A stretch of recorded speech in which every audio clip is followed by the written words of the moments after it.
ദുർഗാദേവി ക്ഷേത്രത്തിൽ ദർശനത്തിനെത്തിയ ഭക്തജനങ്ങൾക്കും പരിസരവാസികൾക്കും ദുർഗാപരമേശ്വര സ്വർഗത്തിന്റെ പ്രണാമം.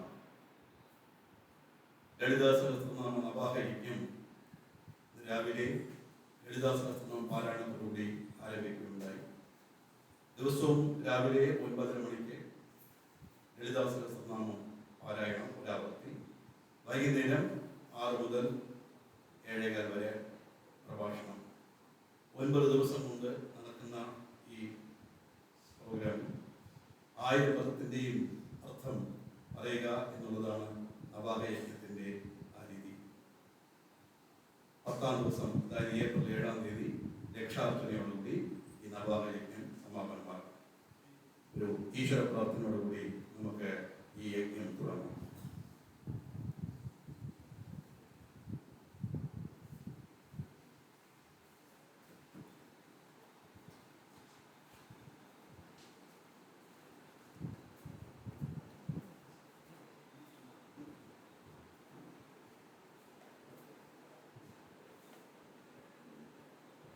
പൊങ്ങി വരും ഗംഗയിലെ അന്നപൂരണി, പരിപൂരണമായി ആർത്തി ചെയ്വാൻ ആദികാരണി. വിശാലവാളയൻ നല്ല വിശാലാക്ഷി, അമ്പുവിലെ തീർക്കും വിത്തരാജനി അരുളാക്ഷി. പൊങ്ങി വരും ഗംഗയിലെ അന്നപൂരണി, പരിപൂരണമായി ആർത്തി ചെയ്വാൻ ആദികാരണി. അന്നപൂരണി രാമക്കുള്ള അന്നം കിടക്കുവേ, ദയവൽ പാദ തൊട്ട വട്ടം കിടക്കുവേ. എട്ടപ്പോ സൗഭാഗ്യം വന്നു ചേരുവേ, ഹൃദയത്തിൽ തായിരുന്നാൽ ജന്മം തീരുമേ. പൊങ്ങി വരും ഗംഗയിലെ അന്നപൂരണി, പരിപൂരണമായി ആർത്തി ചെയ്വാൻ ആദികാരണി. തിരുചൂളി നാരായണി അന്നപൂരണി, എല്ലാം അരുളവന്ന അന്നപൂരണി. പരിവാക പാലവൈറ്റ അന്നപൂരണി, തങ്ക പരിച്ചാക പദം കൊടുത്താൽ അന്നപൂരണി. പൊങ്ങി വരും ഗംഗയിലെ അന്നപൂരണി, പരിപൂരണമായി ആർത്തി ചെയ്വാൻ ആദികാരണി.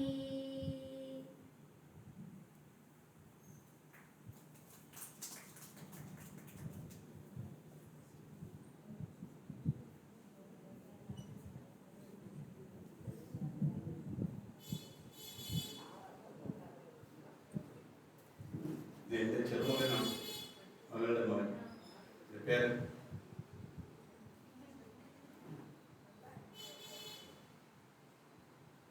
ഓം ശ്രീ ഗുരുഭ്യോ നമഃ.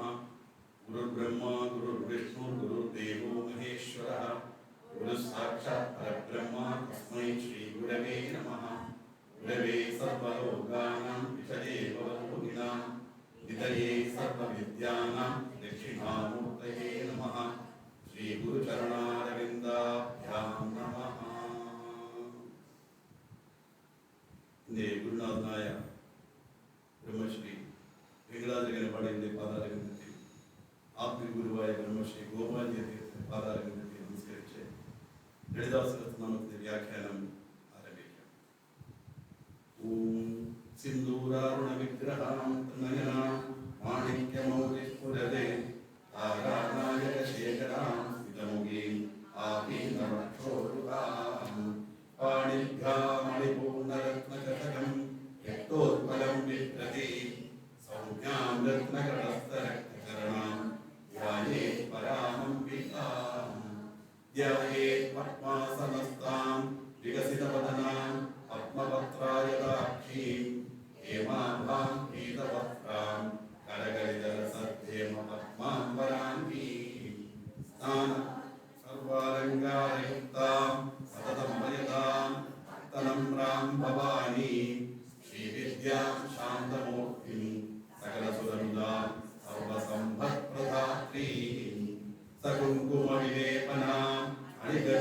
स्तूरिकां समन्तकसितेक्षणां सशरथापपाशाङ्कुशाम् अशेषजनमोहिनीम् अरुणमाल्यभूषां परां जवाकुसुमभासुरां जपमितौ स्मरेदम्बिकाम् अरुणां करुणातरङ्गिताक्षीं हृदपाशाङ्कुशपुष्पबाणचापां अणिमाभिविरावृतां मयूखैः अहमित्येव विभावये भवानी.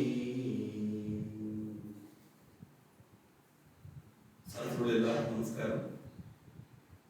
ലളിതാ സഹസ്രനാമം വളരെ പ്രാബല്യത്തിൽ എല്ലാവരും ജപിച്ചുകൊണ്ടിരിക്കുന്ന ഒരു ഗ്രന്ഥമാണ്. എന്താണ് ഇതുകൊണ്ട് ഇത്രയും പ്രാധാന്യം ഇതിന് വരാൻ കാരണം എന്ന് ചോദിച്ചാൽ, വെറുതെ ദേവിയുടെ 1000 നാമങ്ങൾ ഉച്ചരിക്കുന്നതല്ല, വാക്യാർത്ഥമായി നാമത്തിന്റെ അർത്ഥം പറഞ്ഞിട്ടുണ്ടെങ്കിലും എല്ലാത്തിനും ആന്തരികമായ ഒരു അർത്ഥമുണ്ട്.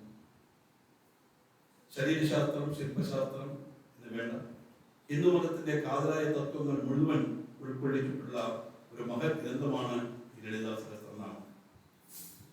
എന്താണ് ഇതിന്റെ വേറൊരു പ്രത്യേകത എന്ന് ചോദിച്ചാൽ, ഓരോ നാമവും ഒരക്ഷരത്തിലൊരു പദം, 2 അക്ഷരത്തിലൊരു പദം, 3 അക്ഷരത്തിലുള്ള പദം, അങ്ങനെ 16 അക്ഷരത്തിലുള്ള പദങ്ങൾ ചേർത്താണ് 1000 പദങ്ങളായി സഹസ്രനാമമായി പറഞ്ഞിരിക്കുന്നത്.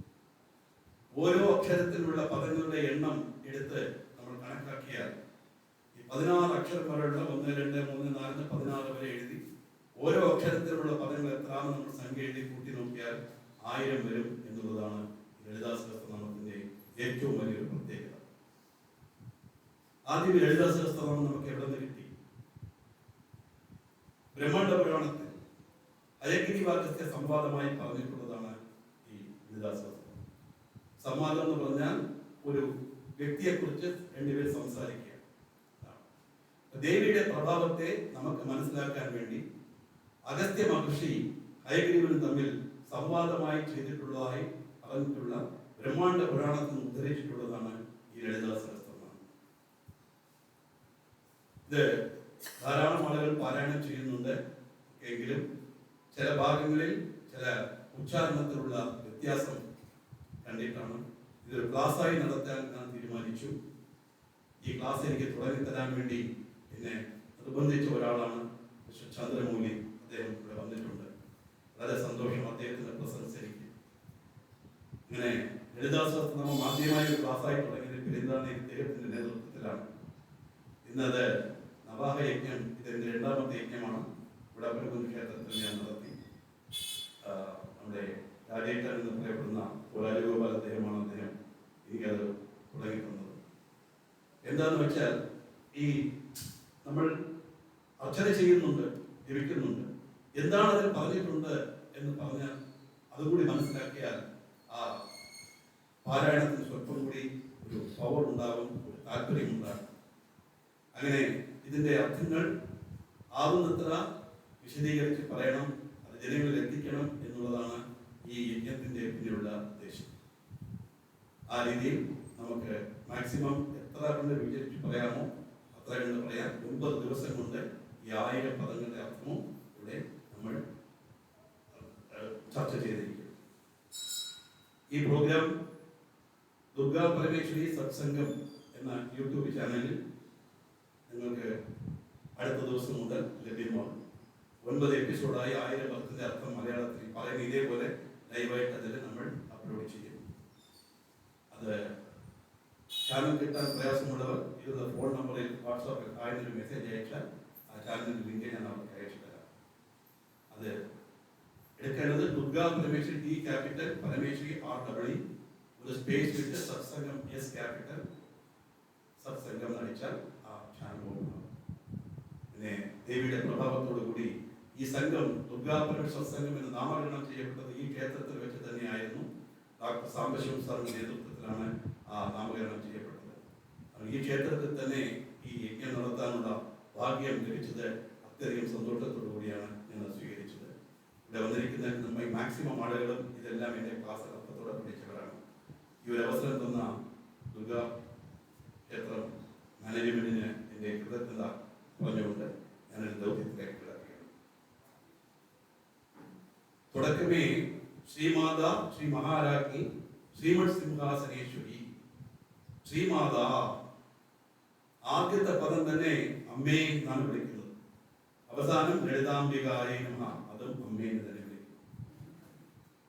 എന്താണ്? എല്ലാ സൃഷ്ടിക്കും മൂലകാരണമായിരിക്കുന്നത് ദേവി തന്നെയാണ്. ദേവി എന്ന് പറയുമ്പോൾ ഇപ്പൊ ദേവനില്ലേ എന്നുള്ള സംശയം ആളുകൾക്ക് വരാം. മറ്റു മതങ്ങളിലെല്ലാം ഒരു ദൈവം, നമുക്ക് മാത്രം എന്തിനാണ് ഇത്രയും ദൈവം എന്നൊരു ചോദ്യം മറ്റുള്ളവരെ ചോദിക്കുമ്പോൾ അതിന് മറുപടി പറയണം. നമുക്ക് ഒരു ദൈവമേ ഉള്ളൂ, സുപ്രീം പവർ, 26 തത്വമായ ബ്രഹ്മം. അതിന് നിറമില്ല, മണമില്ല, രൂപമില്ല. വേദം. അതിനെ മനസ്സിലാക്കാൻ വേണ്ടി നമ്മളെ പോലെ സത്വം, രജസ്തമസ്ത 3 ഗുണങ്ങളോടുകൂടി മനുഷ്യ രൂപത്തിൽ നമുക്ക് സങ്കല്പിച്ചു തന്ന ദേവതാ സ്വരൂപങ്ങളാണ് ഗണപതി തുടങ്ങി മഹാവിഷ്ണു വരെ എല്ലാം. ബ്രഹ്മം സ്ത്രീയായി നമ്മൾ സങ്കല്പിച്ചാൽ ദേവി എന്നും, പുരുഷനായി സങ്കല്പിച്ചാൽ ദേവനെന്നും പറയുന്നു. അതേ ഉള്ള വ്യത്യാസം. അപ്പൊ സൃഷ്ടി ചെയ്യുന്നത് ബ്രഹ്മാവല്ലേ എന്ന് ചോദിച്ചാൽ ബ്രഹ്മാവിന്റെ രൂപത്തിൽ ആരാണ് സൃഷ്ടി ചെയ്യുന്നത് എന്നുള്ളത് ലളിതാ സഹസ്രനാമത്തിൽ വരുന്നുണ്ട്. സൃഷ്ടികർത്തേ ബ്രഹ്മരൂപ ഗോപേ ഗോവിന്ദരൂപി നമ്മൾ തന്നെ പറയുന്നതാണ്. അത് ആ പദം വരുമ്പോൾ ഡീറ്റെയിൽ ആയിട്ട് നമുക്ക് നോക്കാം. ഈ മാതാ എന്ന് പറയാൻ കാരണം എന്താണ്? എത്ര നമ്മൾ വലിയവനായാലും അമ്മയ്ക്ക് കുട്ടിയോടുള്ള സ്നേഹവും കുട്ടിക്ക് അമ്മയോടുള്ള സ്നേഹവും ഒരിക്കലും മാറില്ല. എത്ര വലിയ ആളായാലും ശരി തന്നെ. നമുക്ക് എന്ത് പ്രയാസം വന്നാലും ആദ്യം നമ്മൾ എങ്ങനെയാ വിളിക്കുക? അമ്മയെന്ന് വിളിച്ചേ കഴിയും. അച്ഛാന്ന് വിളിക്കുന്നത് വളരെ കുറവാണ്, അമ്മേനെ വിളിക്കും. ആ ഒരു താല്പര്യവും നമ്മളെ ഈ ഭൂമിയിലേക്ക് കൊണ്ടുവരാൻ വേണ്ടി ആ ഗർഭം ധരിച്ച നാള് മുതൽ പ്രസവിക്കുന്ന സമയത്തും അതിനുശേഷവും സ്വന്തം നമ്മുടെ കാര്യം നോക്കുന്നതിന് വരെ നമ്മളെ സംരക്ഷിക്കാൻ വേണ്ടി ഒരുപാട് ക്ലേശം സഹിച്ച ഒരാളാണ് അമ്മ. അതുകൊണ്ടാണ് സന്യാസ യോഗത്തിൽ ഒരാൾ സന്യാസിയായാൽ അയാൾക്ക് എല്ലാ ബന്ധങ്ങളും ഉപേക്ഷിക്കണം. പക്ഷേ അമ്മയുമായിട്ടുള്ള ബന്ധം ഉപേക്ഷിക്കാൻ സാധിക്കില്ല. അതുകൊണ്ട് അമ്മ കാലഹരണപ്പെട്ടാൽ സന്യാസി കർമ്മം ചെയ്യാൻ വരും. അതാണ് ആദിശങ്കരർ ആര്യം വളർത്തുന്ന മാതൃപഞ്ചകം എന്ന കൃതി ഇരിക്കാൻ കാര്യം. സന്യാസി വീട്ടിൽ വന്ന അച്ഛൻ സന്യാസി നമസ്കരിക്കണം, പക്ഷേ അമ്മയെ സന്യാസി നമസ്കരിക്കണം. ഒരു സന്യാസിയായ രണ്ടുപേരെ നമസ്കരിക്കാവൂ. ഒന്ന് സ്വന്തം അമ്മ, ഇരുന്ന് അദ്ദേഹത്തിന്റെ ഗുരുനാഥൻ. അത്ര കണ്ട് പ്രാധാന്യം കൊടുക്കുന്ന ഒരു വ്യക്തിയാണ് അമ്മ. ആ അമ്മയാണ് നമുക്കെല്ലാം ദേവി. അതുകൊണ്ടാണ് ശ്രീമാത എന്ന് പറയുന്നത്. ശ്രീമാത്രേ നമഃ, അമ്മേ നമസ്കാരം. കാരണം കുട്ടികൾ എന്ത് തെറ്റ് ചെയ്താലും അത് ക്ഷമിക്കാനുള്ള മനസ്സ് അമ്മയ്ക്കുണ്ടാകും. അതുകൊണ്ട് ഭവാനി കുലീനത്തിൽ ആവശ്യപ്പെടുന്നു, കുപുത്രോ ജായേത ഉചിതപി കുമാതാ ന ഭവതി. 100 ദുഷ്ടമായ പുത്രന്മാർ ഉണ്ടാകാം, ഒരു ദുഷ്ടയ അമ്മ പോലും ഇതുവരെ ഉണ്ടായിട്ടില്ല. അച്ഛന് പോലും കുട്ടിയുടെ ഒരു വൈരാഗ്യം കാണും, ദേഷ്യം കാണും. അമ്മയ്ക്ക് അത് ഉണ്ടാവില്ല എന്നുള്ളതാണ് നമ്മുടെ മുന്നോറുകളും ശാസ്ത്രത്തിൽ പറയുന്നത്. അതുകൊണ്ടാണ് ആദ്യത്തെ പദം ശ്രീമാത. ശ്രീ മഹാരാജ്ഞി. രാജ്ഞി എന്ന് പറഞ്ഞാൽ എന്താണ്? ഒരു സാമ്രാജ്യത്തിന് അധിപതിയാണ് രാജ്ഞി.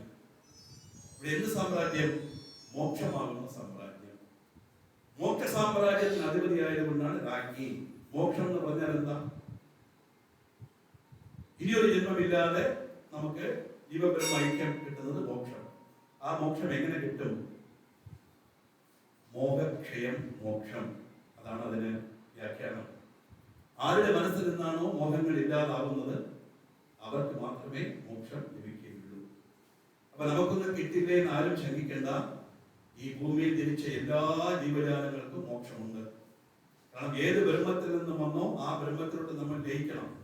അതാണ് ലിംഗം എന്ന് പറയുന്നത്. ലയനം, ഗമനം. ഏതിൽ നിന്ന് വന്നോ അതിലേക്ക് പോയി ചേരുക. നമ്മുടെ ശാസ്ത്രം അനുസരിച്ച് 84 ലക്ഷം പിറവിയുണ്ട്. അത് 70 ലക്ഷം ചെടികൾ, കുടികൾ, മരങ്ങൾ, മൃഗങ്ങൾ, പക്ഷികൾ. 5 ലക്ഷം ഈശ്വര തുല്യമായ പിറവികൾ. സ്വാമി വിവേകാനന്ദൻ, ഗുരു ആദിശങ്കർ, രാമകൃഷ്ണ പരമഹംസർ, രമണ മഹർഷി, കാലി മഹാപരിയോ ഇതുപോലുള്ള 9 ലക്ഷം മനുഷ്യ പിറവി. ജന്മ സുലഭം എന്നാണ് പറയുന്നത്. ജന്മം എന്ന് പറഞ്ഞാൽ ജനനത്തെ മരണത്തെ കുറിച്ച് ഇതെല്ലാം ജനിച്ചതോ അതെല്ലാം മരണപ്പെട്ട് തന്നെ ആകണം. അപ്പൊ എന്തിനാണ് നമ്മൾ ഈ 84 ലക്ഷം പ്രാവശ്യം കഴിഞ്ഞ മോക്ഷം കിട്ടുകയുള്ളെങ്കിൽ എന്തിനാണ് നമ്മൾ ഈ നല്ല കാര്യങ്ങൾ ചെയ്യുന്നത്, മോക്ഷത്തിന് വേണ്ടി പ്രവർത്തിക്കുന്നതെന്ന് ചോദിച്ചാൽ ആ ഡ്യൂറേഷൻ, കാലമുണ്ടല്ലോ, അത് കുറഞ്ഞു വരും. ഒരു ചെടിയായി ജനിക്കണമെങ്കിൽ ഒരു തുളസിയായി ജനിക്കും. 1-2 ദിവസം, അത് കഴിഞ്ഞാൽ ഒന്നുകിൽ കരിഞ്ഞു പോകില്ലെങ്കിൽ ആരെങ്കിലും നുള്ളിയെടുത്ത് കളയും. അങ്ങനെ ആ ജന്മം തീരും. ലൗകികത്തിൽ അംഗീകരിക്കാൻ പ്രയാസമുണ്ടെങ്കിലും ചില കുട്ടികൾ ജനിച്ച ഉടനെ മരിക്കുന്നു. ശരിക്കും പറഞ്ഞാൽ ആത്മീയവാദിക്ക് അതൊരു ശുഭസൂചകമായിട്ടേ തോന്നുള്ളൂ. പുതിയ ജന്മമാണത്. ഒരു ജന്മം തീർക്കാൻ വേണ്ടിയാണ് വരുന്നത്, ഈ ലോകത്തെ കഷ്ടപ്പെടാൻ വേണ്ടിയല്ല എന്നർത്ഥം. ഇതെല്ലാം ആ ദേവിയുടെ പ്രഭാവത്തെ വർദ്ധിക്കുന്ന കാര്യങ്ങളാണ് ജന്മത്തിന്. അതുകൊണ്ട് ശ്രീമാത, ശ്രീ മഹാരാജ്, മോക്ഷമാകുന്ന സാമ്രാജ്യത്തെ നമുക്ക് കൊടുക്കുന്നവർ. ശ്രീമത് സിംഹാസനേശ്വരി ഏറ്റവും ശ്രദ്ധിക്കേണ്ട ഒരു പദമാണ്. എന്തിനാ ദേവിക്ക് സിംഹമാസനം? അവർക്ക് എന്താ നല്ലൊരു കുഷനിട്ട കസേരയ്ക്ക്? എന്തുകൊണ്ട് സിംഹത്തെ വാഹനമായിട്ടുണ്ട്? ഏത് നോക്കിയാലും ക്രൂരമായ മൃഗങ്ങളാണ് വാഹനമായിട്ടൊക്കെ വരുന്നത്. സിംഹം എന്ന് പറഞ്ഞാൽ എന്താണ്? മൃഗരാജ എന്ന് പറയും. ശൗര്യം കൂടുതലുള്ളതാണ്. എന്തുകൊണ്ട് ദേവി സിംഹത്തെ വാഹനമായി കൊണ്ടു പറഞ്ഞാൽ, സാധാരണ നമ്മുടെ മനുഷ്യർക്കുള്ള 3 ഗുണങ്ങളാണ് സത്വം, രജസ്, തമസ്. തമോ ഗുണം എന്ന് പറഞ്ഞാൽ വിശപ്പ്, ദുഃഖം, ദാഹം, അലസത. ഇതാണ് ഏറ്റവും പ്രധാനം. മടി, മലയാളത്തില്, തമിഴ്നാടുകൾ മടി എന്ന് പറഞ്ഞാൽ അവർക്ക് ശുദ്ധം അർത്ഥം. മലയാളത്തിൽ മടി എന്ന് പറഞ്ഞാൽ അലസത, തമിഴില് ചോമ്പേരിത്തനം. ഇതാണ് നമ്മുടെ ജീവിതത്തിൽ എല്ലാം നമ്മളെ ഒന്നും നല്ലത് ചെയ്യാൻ കഴിയാതെ നമ്മുടെ മുന്നേറ്റത്തെ തടയുന്ന ഏറ്റവും വലിയൊരു ഘടകമാണ് ഈ അലസത. അതാണ് തമോ ഗുണം. രജോ ഗുണം എന്ന് പറഞ്ഞാൽ ഇവിടെ ഇരിക്കുന്നവർക്കൊന്നും ഇല്ലാത്തതായിട്ടുള്ള ഗുണങ്ങൾ. ദേഷ്യം, അധികാര ബുദ്ധി, അല്ലേ? ഇതൊക്കെ സാധാരണ മനുഷ്യർക്കുള്ളതാണ്. നമുക്കൊന്നും അതൊന്നുമില്ല. ദേവിയുടെ അനുഗ്രഹത്തിൽ നിന്ന് വിശ്വസിക്കാം. സത്വഗുണം എന്ന് പറഞ്ഞാൽ സാത്വികമായ ചിന്ത.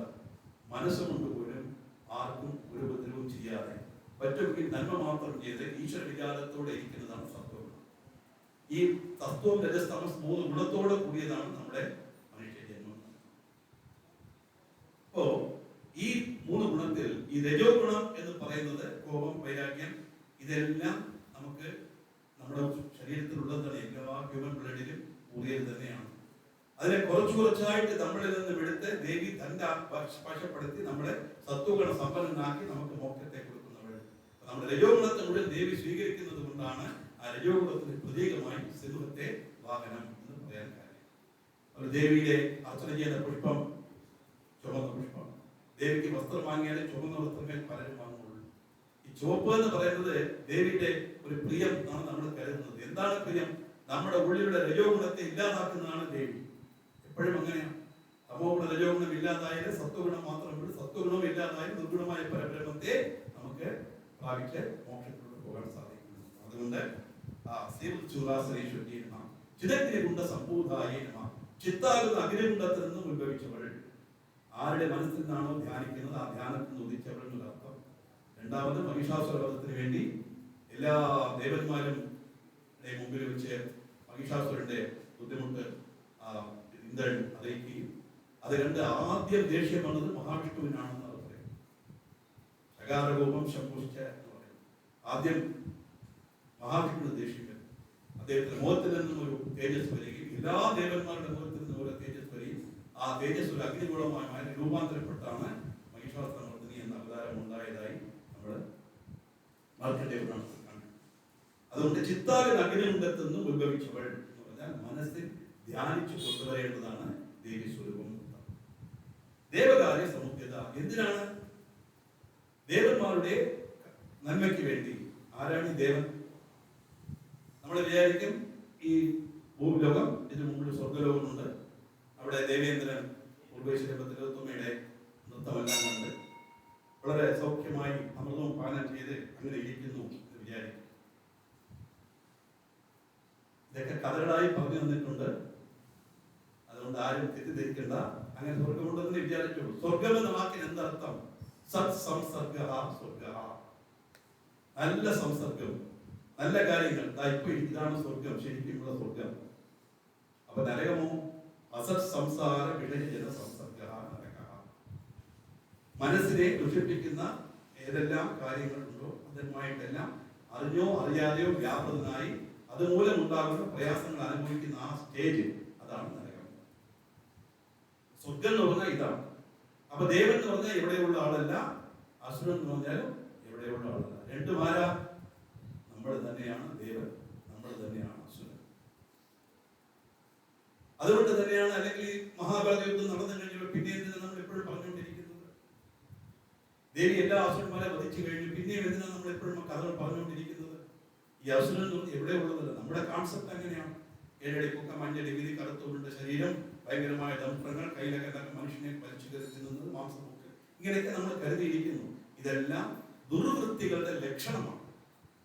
എപ്പോ നമ്മുടെ മനസ്സ് ചീത്ത വിചാരത്തെ ചിന്തിക്കുന്നുവോ അപ്പൊ നമ്മൾ അസുരൻ, എപ്പോ നമ്മൾ നല്ലത് ചിന്തിക്കുന്നു അപ്പൊ നമ്മൾ ദേവൻ. അത്രയേ ഉള്ളൂ. അമ്പലത്തിൽ ദീപാലയത്തോട് നിൽക്കുമ്പോൾ ദേവനാണ്. വെളിയിറങ്ങിയോണ്ട് ആട്ടോ കൈ കാണിച്ച് നിർത്തിറങ്ങി അവരെ ചീത്ത വിളിക്കുമ്പോൾ നമ്മൾ അസുരനായി മാറും. Simple example. ഇത് മാറി മാറി വരും. എവരുള്ളവരാണ് ദേവകാര്യ സമുദ്യതായ നമഃ പറഞ്ഞാൽ നമ്മുടെ ഉള്ളിലുള്ള സദ്ഗുണങ്ങളെ രക്ഷിക്കാനായിട്ട് ദേവി നമ്മുടെ മനസ്സിൽ ആഗ്രഹിച്ചതെങ്കിലുള്ള സംഭൂത ദേവകാര്യ സമുദ്യത ഉദ്യത്ഭാവ സഹസ്രാഭ ചതുർഭാഗ സമന്വിതായ നമഃ. ഉദ്യത്ഭാവം എന്ന് പറഞ്ഞാൽ ഉദിച്ചു വരുന്ന സൂര്യൻ. രാവിലെ പ്രഭാത സൂര്യൻ നോക്കിയാൽ അറിയാം, നല്ല ചുമന്ന കളറിൽ. അതുപോലെ സഹസ്രാഭ 1000 സൂര്യൻ ഉദിച്ചാൽ എങ്ങനെയിരിക്കും അല്ലേ? ചിന്തിച്ച് നമ്മൾ മനസ്സിലാക്കാൻ വേണ്ടി പറ്റില്ല. അതാണ് ദേവിയുടെ പ്രഭാവം. 1000 സൂര്യൻ ഉദിച്ചാൽ എങ്ങനെയിരിക്കും? ഒരു സൂര്യന്റെ ഇത് നമ്മൾ അറിയുന്നുണ്ട്. 1000 സൂര്യൻ ഉദിച്ചാൽ എങ്ങനെയിരിക്കും? അതുപോലെ പ്രഭാവത്തോടെ കൂടിയാണ് ദേവി. ചതുർഭാഗ സമന്വിത, 4 കൈകൾ വളരെ പ്രാധാന്യം അർഹിക്കുന്ന ഒന്നാണ്. 4 കൈകൾ. 8 കൈ, 12 കൈ, 16 കൈ ദേവതാ സ്വരൂപങ്ങൾ വേറെ ഉണ്ടെങ്കിലും സാധാരണ ദേവതാ സ്വരൂപം ദേവിയാകട്ടെ ദേവനാകട്ടെ 4 കൈകളാണ്. ഒന്ന് ധർമ്മം, ഒന്ന് അർത്ഥം, ഒന്ന് കാമം, ഒന്ന് മോക്ഷം. ധർമ്മം എന്ന് പറഞ്ഞാൽ എന്താണ്? നമ്മള് ഒരു ഭിക്ഷക്കാരൻ വന്ന് ചോദിക്കുന്നു, അയാൾക്കെല്ലാം കൊടുക്കുന്നു. ഇത് ധർമ്മം നമ്മൾ കരുതുന്ന ധർമ്മത്തിന്റെ ഒരു ഭാഗം. ധർമ്മം എന്ന് പറഞ്ഞാൽ അതല്ല അർത്ഥം. Do one's duty is called dharma. അതാണ് എക്സ്പ്ലനേഷൻ. എല്ലാവർക്കും അവരവരുടേതായ ഡ്യൂട്ടീസ്, കർത്തവ്യമുണ്ട്, കടമയുണ്ട്. അത് അവൻ ചെയ്യണം. അതാണ് ധർമ്മം. അത് ചെയ്താൽ അതിന്റെ ഫലം അവൻ അനുഭവിക്കും. അതാണ് അർത്ഥം. പണം എന്ന് അർത്ഥം. ഇത് രണ്ടും ചെയ്യണമെങ്കിൽ ആഗ്രഹം വേണം. അതാണ് കാമം. ആഗ്രഹം ഉണ്ടെങ്കിലേ നമുക്ക് ആ ധർമ്മം ചെയ്യാനും പറ്റുള്ളൂ, അവനുള്ള ഡ്യൂട്ടി ചെയ്യാനും പറ്റുള്ളൂ, അതിന്റെ ഫലം അനുഭവിക്കാനും സാധിക്കും. ഇത് 3 കഴിഞ്ഞാൽ മാത്രമേ മോക്ഷത്തിൽ പോകാൻ സാധിക്കുള്ളൂ. അതാണ് 4 കൈകൾ. ഒരു കൈ ധർമ്മം, അർത്ഥം, കാമം, മോക്ഷം. ഉദ്യത്ഭാവ സഹസ്രാഭ ചതുർഭാഗ സമന്വിതായ നമഃ. ഈ 4 കൈകളിൽ 4 വിധമായ കാര്യങ്ങൾ എന്താണ്? മനോരൂപേക്ഷ കോദണ്ഡ പഞ്ചതന്മാത്ര സായക വിചാരണ പ്രഭാവ രാജസ്വരൂപ പാശാഠ്യ ക്രോധാകാര. ഇടത് കൈയിൽ മുമ്പിൽ കരിമ്പും പുറകിൽ പാശമോ, വലത് കൈയിൽ പിന്നിൽ അങ്കുശം, മുമ്പിൽ ബാണം. കരിമ്പ് വില്ല്, 5 ബാണം, പാശം, അങ്കുശം. എന്താണ് ഇത് കുറിക്കുന്നത്? മനോരൂപേക്ഷ കോദണ്ഡ പഞ്ചതന്മാത്ര സായക. ആ മനസ്സ് എങ്ങനെ ഇരിക്കണം? കരിമ്പ് വില്ലിനെ പോലെ ഉറച്ച മനസ്സായിരിക്കണം. ഏതിനാണ് ഉറച്ച മനസ്സ്? ഈശ്വര വിചാരം മാത്രമേ ഉള്ളൂ എന്ന് നമുക്ക് ശാശ്വതം. ഈശ്വര ചിന്തയിലൊന്നേ മനുജനും ശാശ്വതമേ ഉലകിൽ. അത്ര നല്ല പാട്ടുകളാണ് പണ്ടുകാലത്തെ പാട്ടുകൾ. അത്രത്തായ പാട്ടുകളാണ്. കർമ്മം ചെയ്യുക നമ്മുടെ ലക്ഷ്യം, കർമ്മഫലം തരും ഈശ്വരൻ. ഈശ്വര ചിന്തയിലൊന്നേ മനുജനും ശാശ്വതമേ ഉലകിൽ. ഏത് ഗ്രന്ഥം എടുത്താലും പറയുന്ന അതേ ഉള്ളൂ. സ്വന്തങ്ങൾ, ബന്ധങ്ങൾ എല്ലാം ഉണ്ടാകും, പണം, എല്ലാ സൗകര്യങ്ങളും ഉണ്ടാകും. പക്ഷേ നമുക്ക് എന്നും നമ്മൾ അനുഗ്രഹിക്കാനായി കൂടിയിരിക്കുന്ന ഒരേ ഒരു ശക്തിയേ ഉള്ളൂ, അത് ഈശ്വരൻ. അത് ഏത് വേണമെങ്കിലും നിങ്ങൾക്ക് സ്വീകരിക്കാം. അതാണ് ഹിന്ദു മതത്തിലെ പ്രത്യേകത. ഇഷ്ടദേവതാ ഉപാസന ഏത് വേണമെങ്കിലും നമുക്ക് സ്വീകരിക്കാം. അപ്പോ ഈ മനസ്സ്, കരിമ്പ് വില്ല് എന്ന് പറയുന്നത് ഉറച്ച മനസ്സ്. അതാണ് കരിമ്പ് വില്ല്. അപ്പൊ 5 ബാണം എന്താണ്? ജ്ഞാനേന്ദ്രിയങ്ങൾ 5: കണ്ണ്, കാത്, മൂക്ക്, നാക്ക്, ത്വക്ക്. അത് 5 തന്മാത്രയോടുകൂടി പ്രവർത്തിക്കുന്നു. തന്മാത്ര എന്ന് പറഞ്ഞാൽ പ്രവർത്തന ശേഷി. ശബ്ദ, സ്പർശ, രൂപ, രസ, ഗന്ധം. ശബ്ദം അല്ലേ? ചെവി. സ്പർശം ടച്ച്. രൂപം കാണുന്നത്. രസം നാക്കിലേക്ക്. ഗന്ധം. ഈ 5 തന്മാത്രയും കൂടി പ്രവർത്തിക്കുന്നത് കൊണ്ടാണ് നമുക്ക് എല്ലാ കാര്യങ്ങളും മനസ്സിലാക്കാൻ സാധിക്കുന്നത് അല്ലേ? തന്മാത്ര എന്ന് പറഞ്ഞാൽ കണ്ണുണ്ടെങ്കിൽ പോലെ അതിൽ കാണണം. കണ്ണിന് കാഴ്ചശക്തി, അതാണ് കണ്ണിന്റെ തന്മാത്ര. നാക്കിന് രുചിക്കാനുള്ള ശക്തി, നാക്കിന്റെ തന്മാത്ര. ഈ അഞ്ചുമാണ് ആ ദേവിയുടെ കയ്യിലിരിക്കുന്ന 5 ബാണം. രാഗസ്വരൂപാശാഠ്യ ക്രോധാകാരാങ്കുശല. രാഗം എന്ന് പറഞ്ഞാൽ അറ്റാച്ച്മെന്റ്.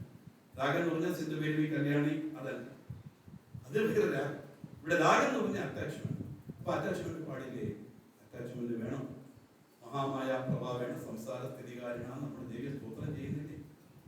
അപ്പൊ ഈ മായ തന്നെയാണ് നമ്മുടെ അറ്റാച്ച്മെന്റ്. ഞാൻ എന്റേത്, എന്റെ ഭാര്യ, എന്റെ വീട്, എന്റെ കുട്ടി എല്ലാം എന്റേത് തോന്നുന്നു നമുക്ക് വരുന്നുണ്ട്. അത് വരേണ്ടതല്ല.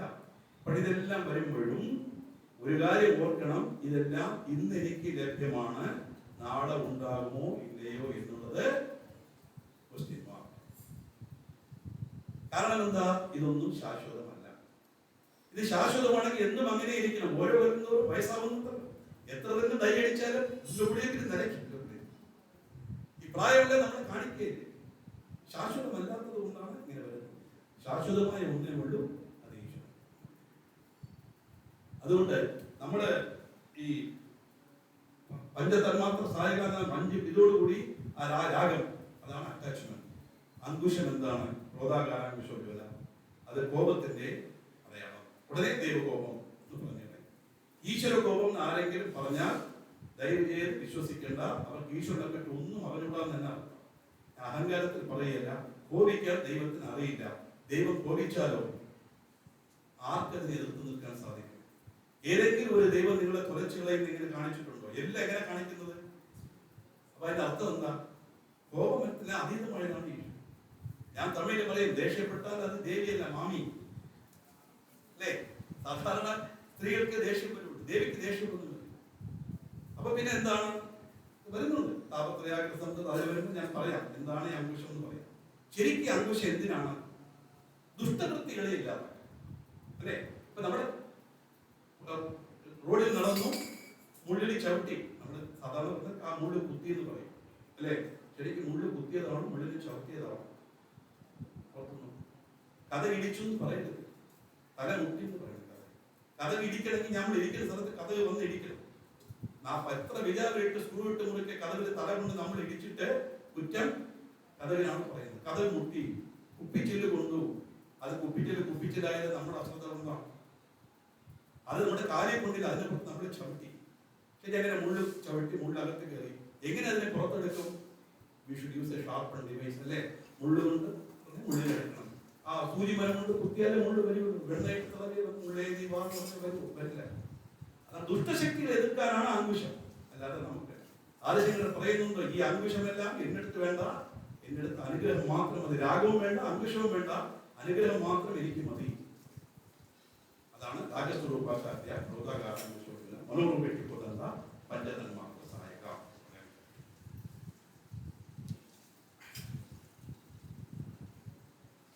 നിജാരുണ പ്രഭാവൂല മജ്ജൽ ബ്രഹ്മാണ്ഡ മണ്ഡലായി. ആ എല്ലാ ദേവതാസ്വരൂപവും കണ്ടൊക്കെ നോക്കിയാൽ പുറകിൽ ഒരു വട്ടം പോലെ വരച്ച ഒരു പ്രകാശം മാതിരി.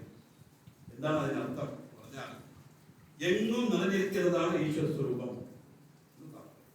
ഈശ്വര സ്വരൂപം ഇല്ലാത്തൊരു സ്ഥലമില്ല. പ്രഹ്ലാദൻ ചോദിച്ചിട്ട് എവിടെ ഉണ്ട് ചോദിച്ചപ്പോൾ എന്താ പറഞ്ഞത്? തൂണിലും തുരുമ്പിലും ഇരിപ്പ, നീ ചൊല്ലും ചൊല്ലിലും ഉള്ള. എവിടെ ഈശ്വരൻ ചോദിക്കുന്നത്? ഈശ്വരൻ ഉണ്ടല്ലോ. അതിന് 3 എക്സാമ്പിൾ നമ്മുടെ ഇതിൽ പറയുന്നുണ്ട്.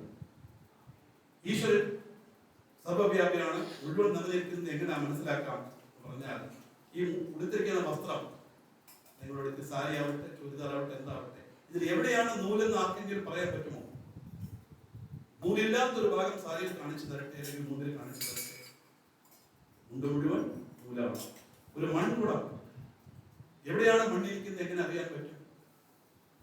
ആർക്കും പറയാൻ പറ്റും. മൺകുടം മുഴുവൻ മണ്ണാണ്. ആഭരണം, കുണ്ടലമാകട്ടെ, വളയാകട്ടെ, മാലയാകട്ടെ, എത്ര സ്വർണം എന്നുള്ള ചോദ്യമല്ല. എവിടെയാണ് സ്വർണം? ഇവിടെ സ്വർണം, ഇവിടെ ചെമ്പെന്ന് കാണിക്കാൻ പറ്റില്ല. സ്വർണമില്ലാത്ത ഒരു സ്ഥലം ആഭരണത്തിൽ കാണിക്കാൻ സാധിക്കില്ല. അങ്ങനെ കുണ്ടലത്തിൽ സ്വർണവും കുടത്തിൽ മണ്ണും മുണ്ടിൽ നൂലും എങ്ങനെ നിറഞ്ഞിരിക്കുന്നുവോ അങ്ങനെ നിറഞ്ഞിരിക്കുന്നു ഈശ്വര സ്വരൂപം പ്രപഞ്ചം മുഴുവൻ. സിമ്പിൾ എക്സാമ്പിളാണ് ഈശ്വരൻ മനസ്സിലാക്കാൻ. അതുകൊണ്ട് അതാണ് വെളിയിൽ കാണിക്കുന്നത്. ചെമ്പകാശോക പുന്നാക സൗഗന്ധിക സത്യകാരി. ചെമ്പകം, അശോകം, പുന്നാകം തുടങ്ങിയ പൂക്കളാൽ ശോഭിക്കുന്ന തലമുടിയോട് കൂടിയവൾ അപ്പൊ ഈ പൂക്കളെല്ലാം ദേവിയുടെ തലമുടിക്ക് നറുമണം നൽകാനല്ല ഇരിക്കുന്നത്. ദേവിയുടെ തലമുടിയിലുള്ള നറുമണം ഞങ്ങൾക്ക് കിട്ടുമോ എന്ന് പ്രതീക്ഷിച്ചാണ് ഈ പൂക്കൾ ഇരിക്കുന്നത് താല്പര്യം. ഇതറിയാത്തത് കൊണ്ടാണ് ഇയർക്കയിലെ അമ്പാളൻ പൂക്കൾക്ക് മണമുണ്ടോ എന്ന് പാണ്ഡ്യരാജൻ ചോദിച്ചതുപോലെ തിരുവിളയാടലിൽ വന്നത്. ഈ പൂക്കളെല്ലാം കൊണ്ടിരിക്കുന്നത് പൂക്കൾ വെച്ചത് കൊണ്ട് കേശത്തിന്റെ നറുമണം ആ പൂക്കൾ കിട്ടുന്നു താല്പര്യം. അലങ്കാര വസ്തുക്കളായി ദേവിയുടെ കേശത്തെ അലങ്കരിക്കാനായി ഈ പൂക്കളെല്ലാം ഇരിക്കുന്ന ചുംബകാശോക സൗഗന്ധിക സത്യരായി ഗുരുവിന്ദ മണിശ്രേണി കനക്കോടിയ മണ്ഡിതായി പത്മരാഗം തുടങ്ങിയ രത്നങ്ങളുടെ നിരകളാൽ ശോഭിക്കപ്പെട്ട കിരീടത്തോട് കൂടിയ ഈ കിരീടം, ആഭരണം, പട്ടുവസ്ത്രം ഇതെല്ലാമാണ് ദേവി സ്വരൂപത്തിൽ കാണുന്നത്. ഏത് ദേവി നോക്കിയാൽ അറിയാം, സർവാഭരണ ഭൂഷിതയായിരിക്കും. 42,800 രൂപ വിറ്റാലും അവർക്ക് പ്രശ്നമൊന്നുമില്ല. എല്ലാം ഗോൾഡ്, വൈരം തന്നെയാണ്. ഒരിടത്ത് എത്ര കിലോ സ്വർണ്ണത്തിൽ വൈരത്തിലുമാണ് കൊണ്ടു കൊടുക്കുന്നത്. എന്താണ് ഈ പട്ടുവസ്ത്രം? എന്തിനാണ് ഇത്രയും ദേവിക്ക് നമ്മൾ സമർപ്പിക്കുന്നത് എന്ന് പറഞ്ഞാൽ ഇതെല്ലാം സന്തോഷത്തിന്റെ പ്രതീകം അല്ലേ? നമ്മളൊരു നല്ല ഒരു കല്യാണമോ മംഗളകരമായ കാര്യമോ വരുമ്പോ നമ്മൾ എന്ത് ചെയ്യും? നല്ല സാരിയെ കൊടുത്ത് അല്ലെ, നല്ല എന്തെല്ലാം ആഭരണമുണ്ടോ, എത്രത്തോളം അണിയാമോ അത്രത്തോളം ആണെങ്കിൽ എവിടെയെല്ലാം ചായം തേക്കുമോ അതെല്ലാം തേച്ച് നല്ല സർവാഭരണ ഭൂഷിതയായി നമ്മൾ പോകും. എന്തുകൊണ്ടാണ്? ശരിക്കും പൂജ ചെയ്യുന്നവർ അങ്ങനെ തന്നെ ചെയ്യണം എന്നാണ്. കാരണം നല്ല വസ്ത്രങ്ങൾ ധരിച്ച് നല്ല അലങ്കാരം ചെയ്യുമ്പോൾ നമ്മൾ അറിയാതെ തന്നെ നമ്മുടെ മനസ്സിലെ ഒരു സന്തോഷം വരും. ആ സന്തോഷത്തിന്റെ പ്രകാശമാണ് നമുക്ക്. ആ സന്തോഷത്തോടു കൂടി നമുക്ക് ഈശ്വരാരാധന ചെയ്യാവുന്നതാണ്. അതുകൊണ്ട് ഈ വസ്ത്രങ്ങളെല്ലാം ഈ ഗുരുവിന്ദ മണിശ്രേണി എന്ന് പറയുന്നതെല്ലാം ഐശ്വര്യത്തിന്റെ പ്രത്യേകം.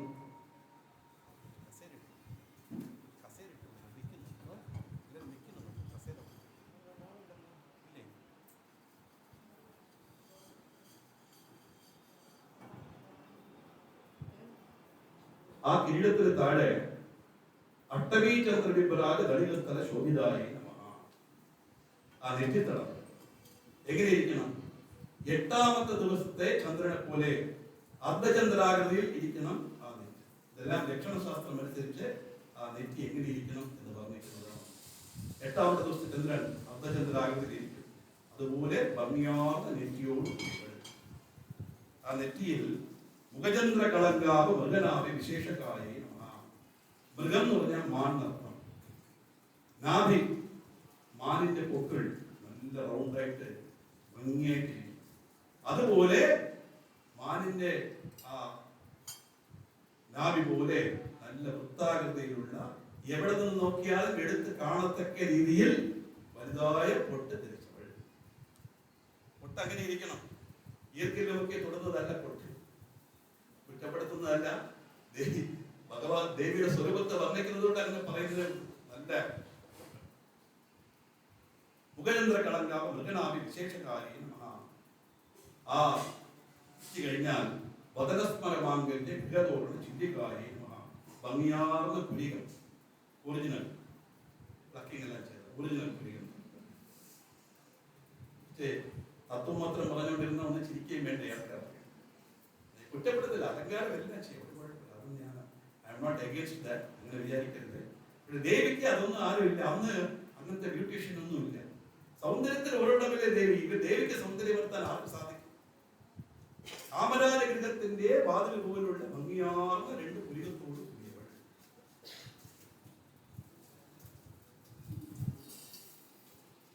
ആ പുരികത്തിന്റെ താഴെ വക്രലക്ഷ്മി പരിവാഹ ചലന്മീനാഭ ലോചനായി. മുഖത്തിന്റെ സൗന്ദര്യത്തെ ഒരു സമുദ്രമായി തടാകമായി കണക്കാക്കിയാൽ അത് നീന്തി കളിക്കുന്ന 2 മീൻ കുഞ്ഞുങ്ങളെ പോലുള്ള ഭംഗിയാർന്ന കണ്ണുകളോട് കൂടിയവൾ മീനാക്ഷി എന്ന് പറയും. മീനാക്ഷി എന്ന് പറഞ്ഞാൽ മീനിനെ പോലെ കണ്ണുള്ളവൾ എന്ന അർത്ഥത്തിൽ നമ്മൾ എടുക്കരുത്. മീനിന്റെ കണ്ണ് കണ്ടാൽ എങ്ങനെയിരിക്കും? ഞാൻ എപ്പോഴും വിചാരിക്കും, എങ്ങനെ ഈ ദേവിക്ക് മീനാക്ഷിന്റെ പേര് വന്നത്? മീനിന്റെ കണ്ണ് പ്രൊജക്ട് ചെയ്തല്ലേ ഇരിക്കുന്നത്. എന്തുകൊണ്ട് മീനാക്ഷി എന്ന് വന്നു പറഞ്ഞാൽ മീനിന്റെ സ്വഭാവം എന്താണ്? മുട്ടയിട്ട് കഴിഞ്ഞാൽ തന്റെ കുഞ്ഞുങ്ങളെ വളരെ വിദൂരത്തിൽ എടുത്തുകൊണ്ട് തന്നെ തന്റെ ദൃഷ്ടി കൊണ്ട് കുട്ടിപ്പെടുത്തി അതിനെ വളർത്തും. അതുപോലെ നമ്മളെല്ലാം തന്റെ കടാക്ഷ വീക്ഷണം കൊണ്ട് രക്ഷിക്കുന്നവളാണ് ദേവി. അതുകൊണ്ട് ആ ഗുണത്തെ കണക്കാക്കിയാണ് മീനാക്ഷി എന്ന് പേര് വന്നത്. മീനിന്റെ പോലെ അക്ഷിയോട് കൂടിയവൾ എന്ന് പറഞ്ഞാൽ ആ സ്വഭാവമാണ് അവിടെ നമ്മൾ എടുക്കേണ്ടത്. അങ്ങനെ നീന്തി കളിക്കുന്ന രണ്ട് മീൻ കുഞ്ഞുങ്ങളെ പോലുള്ള ഭംഗിയാർന്ന കണ്ണുകളും കൂടിയവൾ. അത് കഴിഞ്ഞാൽ അടുത്ത വർണ്ണന മൂക്ക്. എങ്ങനെ? നവചെമ്പക പുഷ്പാപ്പൻ ആസാദന വിരാജിതായി, പുതുതായി പൂർത്ത ചെമ്പകപ്പൂവിന്റെ തണ്ടുപോലെ ഭംഗിയാർന്ന വാസനമായ മൂക്കോട് കൂടിയവൾ. മൂക്ക് എന്ന് പറയുന്നത് സൗന്ദര്യത്തിന് ഏറ്റവും പ്രാധാന്യം അർഹിക്കുന്ന ഒരു ഭാഗമാണ്. സൗന്ദര്യത്തിന് ഉറവിടമാണ് ദേവി. അതുകൊണ്ട് ഇതെല്ലാം ദേവിക്കുള്ളതായി നമ്മൾ സങ്കല്പിക്കും. എന്തിനാണ് ഇത്രയും വർണ്ണന എന്ന് ചോദിച്ചാൽ, ഇനി അടുത്ത നമ്മൾ ജപിക്കുമ്പോൾ ആ ദേവിയെ മനസ്സിൽ കാണുമ്പോൾ ഇങ്ങനെ ഇതെല്ലാം ഓർമ്മ വരണം. അപ്രവിന്ദ മണിശ്രേണി അഷ്ടമിന്ദ്ര വിഭ്രാട്ടി ഓരോന്നും അങ്ങനെ ധ്യാനിച്ചു വരുമ്പോൾ അതേ സ്വരൂപം നമ്മുടെ മനസ്സിൽ തീർച്ചയായിട്ടും തെളിഞ്ഞു വരും. സംശയമേ വേണ്ട. അനുഭവത്തോടുകൂടി പറയുകയാണ്. അതിനാണ് ഇത് ഭാഷ്യമായിട്ട് നമ്മൾ നോക്കുന്നത്. എല്ലാം ദേവിയുടെ പ്രഭാവത്തെ വർണ്ണിക്കുന്നതല്ല, സൗന്ദര്യം മനസ്സിലാക്കാൻ വേണ്ടി, ആ ദേവിയുടെ സ്വരൂപത്തെ ധ്യാനിക്കാൻ വേണ്ടിയുള്ള കാര്യങ്ങളാണ്. ആദ്യത്തെ കുറേ ശ്ലോകം ദേവവർണ്ണനയായിരിക്കും. അത് കഴിഞ്ഞാണ് ദേവിയുടെ പ്രഭാവത്തെ കുറിച്ചുള്ള വർണ്ണന പറയുന്നത്. നവചമ്പക പുഷ്പാപ്പൻ ആസാദണ്ഡ വിരാജിതാരി, ആ മൂക്കിൽ നാസാഗ്രത്തിൽ താരാകാന്തി തിരസ്കാരി നാസാഭരണ പാസുരായി, നക്ഷത്രങ്ങളുടെ പ്രകാശത്തെ പോലും ഇല്ലാതാക്കുന്ന രീതിയിൽ പ്രകാശിക്കുന്ന നാസാഭരണത്തോട് കൂടിയവൾ. കാരണം ഇതെല്ലാം വളരെ പ്രാധാന്യം വഹിക്കുന്ന കന്യാകുമാരിയുടെ കഥ നിങ്ങൾക്കറിയാം. ആ ദേവിയുടെ ആ മൂക്കത്തിലെ പ്രകാശം കണ്ട് സെർച്ചിലേക്ക് ആണെന്ന് പറഞ്ഞൊരു കപ്പൽ വരികയും അതുകൊണ്ട് ഇന്നും ആ നട അടച്ചിരിക്കുകയാണ്. പക്ഷേ ഇന്നുള്ള കന്യാകുമാരി ദേവിയുടെ മൂക്കിലുള്ളത് ഒറിജിനൽ അല്ല, അത് വേറെ കാര്യം. അമേരിക്കൻ ഡയമണ്ട് വെച്ചിരിക്കുന്നത്. അഥവാ ആളുകൾ അറിയുന്നു എല്ലാവരും ഡയമണ്ട് വിചാരം ഡയമണ്ട് ഒന്നുമല്ല, അതൊക്കെ പോയി പോയി. പക്ഷെ അന്നിരുന്ന ആ ഡയമണ്ടിന്റെ പ്രകാശം പക്ഷെ ഇന്നും അത് വെളിച്ചം നിർത്തിയാൽ ശരിക്കും എങ്ങനെയാണ് ഡയമണ്ടക്കാളും പ്രതിഫലിക്കും അമേരിക്കൻ ഡയമണ്ട് ഡ്യൂപ്ലിക്കേഷൻ. അത് ദേവിക്കുള്ളത് ഒറിജിനൽ. ആ നക്ഷത്രങ്ങളുടെ പ്രകാശത്തെ പോലും ഇല്ലാതാക്കുന്ന പ്രകാശത്തോട് കൂടിയ ആ നാസാഭരണത്തോട് കൂടിയവൾ. കദംബ മഞ്ജരിയുക്ത കർണപോട് തടവുണ്ടായ ഭംഗിയാർന്ന ചെടികൾ, അത് കടമ്പൻ പൂക്കളാൽ അലങ്കരിച്ച ആ ചെടികളോട് കൂടിയവൾ. താടങ്കയുടെ പോന്ന് തപനോട് മണ്ഡലായി, ആ ചെടിയിൽ താടങ്കം, കമ്മൽ, സ്റ്റഡ്, ഈ ആടുന്നതോടുന്നല്ല, നല്ല റൗണ്ടായിരിക്കും. ഒന്ന് സൂര്യൻ, ഒന്ന് ചന്ദ്രനാണ്. അപ്പൊ നമുക്ക് സൂര്യചന്ദ്രന്മാരെ കാതിൽ ആവരണമായി കൊണ്ടവൾ എന്ന് പറഞ്ഞാൽ ആ ദേവിയുടെ സ്വരൂപം എങ്ങനെയിരിക്കും ചിന്തിക്കാൻ പോലും പറ്റില്ല അല്ലേ? വലത് കാലത്ത് സൂര്യൻ, ഇടത് കാലത്ത് ചന്ദ്രൻ. ഇതേപോലെ തന്നെ ദേവിയുടെ കണ്ണ്, കാതിലുള്ള തോട്, സ്ഥലം, ഇതെല്ലാം സൂര്യചന്ദ്രന്മാരെ കുറിക്കും. സൂര്യൻ ചന്ദ്രൻ എന്ന് പറഞ്ഞാൽ ഇതല്ല.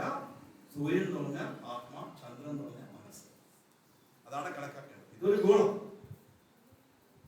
ഇതിനെ കാണിച്ചു തരുന്നതേ ഉള്ളൂ. ഞാൻ പറഞ്ഞ ആത്മീയമായ അർത്ഥമാണ്, വ്യത്യാസമായിട്ട് എടുക്കരുത്. അങ്ങനെ തപൻ ഉടുപൻ, തപൻ എന്ന് പറഞ്ഞാൽ സൂര്യൻ, ഉടുപൻ എന്ന് പറഞ്ഞാൽ ചന്ദ്രൻ. തപൻ ഉടുപൻ എന്ന രണ്ട് കാതടികളോട് കൂടിയവൾ ദേവി. ഇടതുകാല ചന്ദ്രൻ എന്നുള്ളതാണ് അഭിരാമി ഭട്ടരുടെ ജീവിത ചരിത്രത്തിൽ നമ്മൾ മനസ്സിലാക്കുന്നത്. സുബ്രഹ്മണ്യം എന്ന് പറഞ്ഞൊരു ഭക്തൻ, അദ്ദേഹം ദേവിയെ പ്രാർത്ഥിച്ചുകൊണ്ട് ദേവിയുടെ മുമ്പിൽ ഇരിക്കുമ്പോൾ മഹാരാജാവ് വരും. എല്ലാവരും മഹാരാജാവിനെ കണ്ട് ആദരസൂചകമായി എണീക്കും. ഇദ്ദേഹം മാത്രം ഉണ്ടാവാതെ അങ്ങനെ ഇരിക്കും. ദേഷ്യമെന്ന രാജാവ് എതിരിക്കുന്നു, ധ്യാനത്തിലിരിക്കുകയാണ്. ഇത് എന്താണ് സ്ഥിതി എന്ന് ചോദിക്കും. പൗർണമി എന്ന് പറയും. അന്ന് കർത്തഭാവം. കർത്തഭാവൻ എന്ന പൗർണമി എന്ന് പറഞ്ഞപ്പോൾ തന്നെ അധിക്ഷേപിക്കുകയാണെന്ന് തോന്നി രാജാവിന്. എന്തുകൊണ്ട് പൗർണമി എന്ന് പറഞ്ഞു? ദേവിയുടെ സ്വരൂപത്തെ മനസ്സിൽ ധ്യാനിച്ചുകൊണ്ടിരിക്കുമ്പോൾ പൂർണ്ണചന്ദ്രനെ പോലെ പ്രകാശിക്കുന്ന, ഇപ്പൊ നമ്മൾ കണ്ടല്ലോ, ഇതേപോലെ രൂപത്തിൽ ദേവിയെ ധ്യാനിച്ചുകൊണ്ടിരിക്കുന്ന ആ സുബ്രഹ്മണ്യത്തിന് പൗർണമിയിൽ പെട്ടെന്ന് പറയാൻ തോന്നി. ഉടൻ തന്നെ രാജകൽപ്പനയായി ഇന്ന് വൈകുന്നേരം ചന്ദ്രൻ ഉദിച്ചില്ലെങ്കിൽ ഇവനെ അഗ്നിക്കിരയാക്കണം. ധ്യാനത്തിൽ നിന്ന് വെളി വന്നപ്പോഴാണ് സുബ്രഹ്മണ്യൻ കാര്യം അറിയുന്നത്. നിന്നെ ധ്യാനിച്ചുകൊണ്ടിരുന്നു, നീ പറയാൻ പറഞ്ഞു നീ എന്താണെന്നുള്ളത് നീ നോക്കിക്കോ എന്ന് പറഞ്ഞ് അദ്ദേഹം ഒരു കൂസലമില്ലാതെ നേരെ രാജാവിന്റെ ആജ്ഞയനുസരിച്ച് ആ ഊഞ്ഞാൽ കെട്ടി അദ്ദേഹത്തിന് താഴെ മുഴുവൻ വിറക് കത്തിച്ച് തീയിട്ട് വെച്ചിരിക്കുകയാണ്. വൈകുന്നേരം ചന്ദ്രൻ ഉദിച്ചില്ലെങ്കിൽ ആ ഊഞ്ഞാലിന്റെ കയർ ഛേദിക്കപ്പെടും, ഇവൻ അഗ്നിക്കിരയാകും. ആ സമയത്താണ് അദ്ദേഹം ആ ദേവിയെ സ്തോത്രം ചെയ്തപ്പോൾ ദേവി വന്ന് ഇടതുകാതിലുള്ള തോടിനെ എടുത്ത് വലിച്ചെറിഞ്ഞു. അതാണ് പ്രാർത്ഥന. ഇടതുകാല ചന്ദ്രൻ ആദിപരാശക്തിന്റെ സിനിമ ഉണ്ടെങ്കിൽ പോയി കണ്ടു നോക്കൂ. ചൊല്ലടി അഭിരാമിന്റെ ഒരു പാട്ടെല്ലാം അതിലുണ്ട്. കറക്റ്റായിട്ട് AP നായരുടെ ഞങ്ങൾ എഴുതുന്നുണ്ട്, ഇടതുകാലം എടുത്തെറിയുന്നുണ്ട്, ചന്ദ്രൻ അറിയാൻ വേണ്ടിയിട്ടാണ്. അപ്പോഴാണ് രാജാവിന് മനസ്സിലായത് ഇദ്ദേഹത്തിന്റെ ഭക്തി. എന്നെ സാഷ്ടാംഗം നമസ്കരിച്ചു. അദ്ദേഹത്തിന് അഭിരാമി പട്ടം നൽകി. അദ്ദേഹമാണ് ഈ അഭിരാമി അന്താതി എന്ന് പറഞ്ഞിട്ടുണ്ടാക്കി. പഠിച്ചത് ധാരാളം ഉണ്ട് ഇവിടെ. നമ്മളിപ്പോൾ അന്ത്യാക്ഷരി കളിക്കുന്നതിന് ഇതൊക്കെ പണ്ട് മുതലേ ഗ്രന്ഥത്തിലുള്ളതാണ്. ആദ്യം ഉണ്ടാക്കിയത് അഭിരാമി പട്ടം. ഒരു പദത്തിൽ നിർത്തിയാൽ ആ പദത്തിലായിരിക്കും അടുത്ത് തുടങ്ങുന്നത്. താടങ്കിരി പോലെ തപനോടും മണ്ഡലായി പത്മരാഗശിലാദർശ പരിപാലി കപോലഭൂ. ലളിതാസഹസ്രം ഉച്ചരിക്കുമ്പോൾ ചില കാര്യങ്ങൾ ശ്രദ്ധിക്കണം. ആദ്യമേ ഒരു കാര്യം പറയാം, അയ്യോ ഞാൻ ഇങ്ങനെ പറഞ്ഞു പോയല്ലോ, ഇത് അബദ്ധമാണോ എന്ന് ആരും ദുഃഖിക്കേണ്ട. അറിയാതെ പറയുന്നതാണ്. ഇനി പറയുമ്പോൾ പറയാം. വിസർഗമില്ലാതെ പറയുന്നത് ഒരു പ്രാക്ടീസായി വന്നുകൊണ്ടിരിക്കുകയാണ്. ഞാൻ ക്രിറ്റിസൈസ് ചെയ്യുകയല്ല, അങ്ങനെ ചെയ്യാനുള്ള ആളുമല്ല ഞാൻ. പക്ഷെ നമ്മളത് മനസ്സിലാക്കണം. എല്ലാവരും പറഞ്ഞ് പത്മരാഗദാസ പരിപാലിക പോലെ പോവും പറഞ്ഞത്. കാരണം എന്താ? കവിള് രണ്ട് കവിളില്ലേ, ഒരു കവിള് മാത്രമാണോ? സൈഡ് പോസ്റ്റിൽ നോക്കിയാൽ അങ്ങനെ നമ്മുടെ ദേവിയെ നേരിട്ട് ദേവിയല്ല പടവും നമ്മളെ നോക്കിയല്ലേ ഇരിക്കുന്നത്. പത്മരാഗം എന്ന് പറയുന്നത് റിഫ്ലക്റ്റിംഗ് നേച്ചറിൽ അത്യധികം പ്രാധാന്യം അർഹിക്കുന്ന ഒരു രത്നമാണ് പത്മരാഗം. ആ പത്മരാഗം പോലെ പ്രതിഫലന ശേഷിയുള്ള ഭംഗിയാർന്ന രണ്ട് കവിളുകളോട് കൂടിയവൾ. കവിളുകൾ പ്ലൂറൽ ഫോമല്ലേ, കപൂലഭൂ പറയാം. അതുപോലെ ആ ധ്യാന ശ്ലോകത്തിലും ഉണ്ട്. സിന്ധുരാരണ വിഗ്രഹാം പ്രണയനാം മാണിക്യമൗലി പുരതേ താരാനായക ശേഖരാം സ്മിതമുഖീം ആപീന വക്ഷോരുഹാം പ്രണയേ സ്മിതമുഖീം ആപീന വക്ഷോരുഹാം ചേർത്ത് പറയാം. സ്മിതമുഖി മാപീന വക്ഷോരുഹാം പറയാൻ പാടില്ല. അഭിതപുജാമ്പാൾ ഉണ്ണാമുലയിനാച്ചിയാർന്ന ദേവിക്ക് ആരും പാനം ചെയ്യാത്ത സ്ഥലത്തോട് കൂടിയവൾ എന്നാണ് അർത്ഥം. അതാണ് ആവീന ഭക്ഷോരുഹാം. അതുപോലെ മാവീന ഭക്ഷോരുഹാം എന്ന് പറഞ്ഞാൽ വിപരീതമായ അർത്ഥം. അതുകൊണ്ട് വളരെ സൂക്ഷിക്കണം. തെറ്റ് വിചാരിക്കേണ്ട. നമ്മൾ എന്തെങ്കിലും പറഞ്ഞാൽ ദേവി ക്ഷമിച്ചോളും. അമ്മയെ വിളിച്ചു കഴിഞ്ഞു, അതല്ല കാര്യം.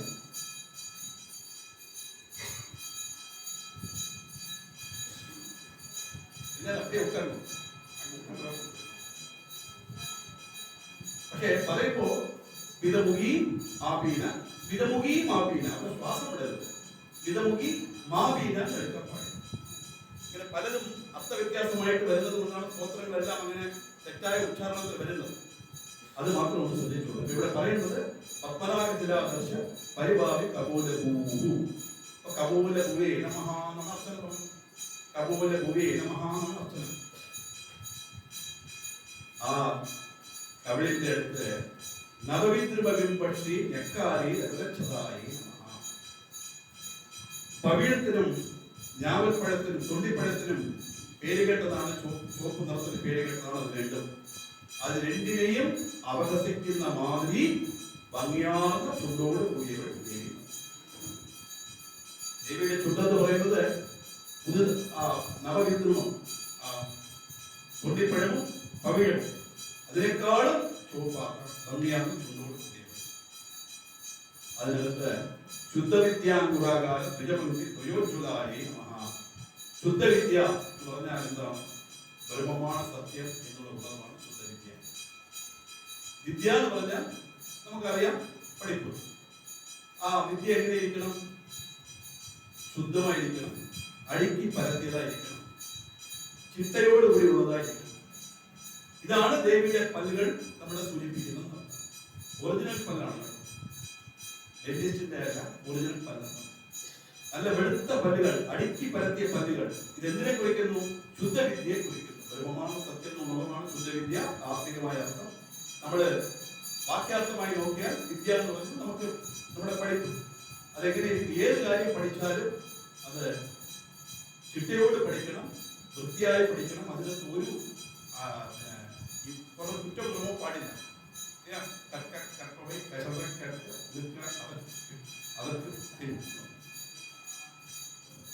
എങ്ങനെ പഠിക്കണം എന്ന് വെച്ച് കഴിഞ്ഞാൽ അപ്പഴിക്കില്ല, ഒരു ദോഷവും ഇല്ലാതെ തമിഴ് വാക്കൊക്കെ വന്ന് നോക്കണം. എന്റെ ക്ലാസ് എല്ലാം തമിഴിലായതുകൊണ്ട് തമിഴ് വാക്ക് വന്ന് നോക്കിയിരിക്കണം. അപ്പോ ആ ശുദ്ധവിദ്യയെ കുറിക്കുന്നതാണ് ദേവിയുടെ പല്ലുകൾ. ശുദ്ധവിദ്യാങ്കുരാകാൻ നിജപംക്തി സ്വയോജുലായ നമഃ. കർപ്പൂര വേദികാമോദ സമാകർഷ ദിഗന്തരായ നമഃ. ആ ദേവിയുടെ താമ്പൂല രസം, അതിന്റെ നറുമണം ദിഗന്തങ്ങൾ മുഴുവൻ നിറഞ്ഞിരിക്കുന്നതാണ്. ദേവിയുടെ പ്രഭാവത്തെ വർണ്ണിക്കുന്ന പദം. നിജസല്ലാപമാതുര്യ വിധിപത്സിത കച്ചപ്യേ നമഃ. കച്ചവി എന്ന് പറഞ്ഞാൽ വീണ. ആരുടെ വീണ? സരസ്വതി കയ്യിലുള്ള വീണ. നാദത്തിൽ ഏറ്റവും ഉയർന്നിരിക്കുന്നത് വീണാനാണ്. അതിലും അതിശ്രേഷ്ഠമായത് സരസ്വതിയുടെ കയ്യിലുള്ള വീണയുടെ നാമം. സരസ്വതിയുടെ വീണയുടെ പേരാണ് കച്ചവി. ആ കച്ചവി എന്നുള്ള വീണയുടെ നാദത്തെ പോലും അപഹസിക്കുന്നുവോ എന്ന് തോന്നും ദേവി സംസാരിച്ചാൽ. ദേവി സംസാരിക്കുമോ എന്നല്ല അവിടെ ചോദ്യം, ഭാവന. അപ്പൊ നിജസല്ലാപമാകുക, ദേവി സല്ലാപം ചെയ്താൽ എങ്ങനെയിരിക്കണം? കച്ചവി. കച്ചവി എന്ന വീണയിൽ പോലും അതിനേക്കാളും ഭംഗിയായിരിക്കും. ഈ കമ്പാരിസൺ വരുമ്പോൾ ഒന്നിനെ താഴ്ത്തി ഒന്നിനെ ഉയർത്തി പറയുന്നത് ഇതിനെ മോശമാക്കാനല്ല. ദേവിയുടെ കയ്യിലുള്ള കച്ചവി എന്നുള്ള വീണയ്ക്ക് നാദം പോരാന്നല്ല അതിന്റെ അർത്ഥം. ഇതിനേക്കാളും അത് ഉയർന്നത്, അതിന്റെ ഭാവത്തെ വർണ്ണിക്കുമ്പോൾ കമ്പാരിസൺ പറയുന്നത് ഇത്രയേ ഉള്ളൂ. അങ്ങനെയുള്ള ആ ശബ്ദം മന്ദസ്മിത പ്രഭാവൂഢ മജ്ജകാമേശ മനസായ. കാമേശ്വരനായ പരമേശ്വരനായ മനസ്സ് ദേവിയുടെ പുഞ്ചിരിയിൽ സദാ ലയിച്ചിരിക്കും. മന്മഥനെ പോലും എരിച്ച പരമേശ്വരൻ ദേവിയുടെ ആ മന്ദസ്മിത കാണുമ്പോൾ പരമേശ്വരന് പോലും ശൃംഗാരരസം ഉണ്ടാകുമെന്ന് പറഞ്ഞാൽ പരമേശ്വരന്റെ മനസ്സ് പോലും ഇളക്കാൻ കഴിവുള്ള ഭംഗിയാർന്ന പുഞ്ചിരിയോട് കൂടിയവൾ ദേവി. സാധാരണ മനുഷ്യർക്ക് അങ്ങനെ തന്നെ ചിരിക്കുക എന്നുള്ളത് ഒരു വലിയ ഒരു അനുഗ്രഹമാണ്. ആരെ കണ്ടാൽ ആദ്യം ചിരിച്ചു കഴിഞ്ഞാൽ തന്നെ ആ സ്നേഹം അവിടെ തുടങ്ങും. അല്ലാതെ മസിൽ പിടിച്ചിരുന്നാൽ ചിരി എന്നുള്ളത് വളരെ വലുതാണ്. ചിരിക്കണം, എത്രത്തോളം ചിരിക്കാമോ അത്രത്തോളം ചിരിക്കണം. ആരോഗ്യത്തിൽ നല്ലതെന്നാണ് സയന്റിസ്റ്റുകൾ പറയുന്നത്. അതുകൊണ്ട് ദേവി എപ്പോഴും ചിരിച്ചുകൊണ്ടാണ്. ദേവി ഭക്തൻ എന്ന് പറഞ്ഞിട്ട് കാര്യമില്ല, ലളിതാസനം ജനിക്കുന്നു പറഞ്ഞിട്ട് കാര്യമില്ല. എപ്പോഴും ചിരിച്ച മുഖത്തോടെ ഇരിക്കും. ദുഃഖങ്ങൾ സങ്കടങ്ങളൊക്കെ അവിടെ ഇരിക്കും, ചിരിച്ച മുഖത്തോടെ ഇരിക്കും. മന്ദസ്മിത പ്രഭാവം മജ്ജ കാമേശ മനസായ. കാമേശ അനാഗരിക സാദൃശ്യ ജിഗുകശ്രീ വിരാജിതായ. ഭംഗിയാർന്ന ഒരു പദം. എല്ലാ പദവും ഭംഗിയാർന്നത് തന്നെ. ചിലതിൽ വിശേഷണമുണ്ട്. ദേവിയുടെ താടയാണ് പറഞ്ഞിരിക്കുന്നത്. അനാഗരിക സാദൃശ്യം, ഭൂമിക്കാൻ പറ്റാത്ത, സാദൃശ്യപ്പെടുത്താൻ പറ്റാത്ത ഭംഗിയാർന്ന താടയോട് കൂടിയവൾ.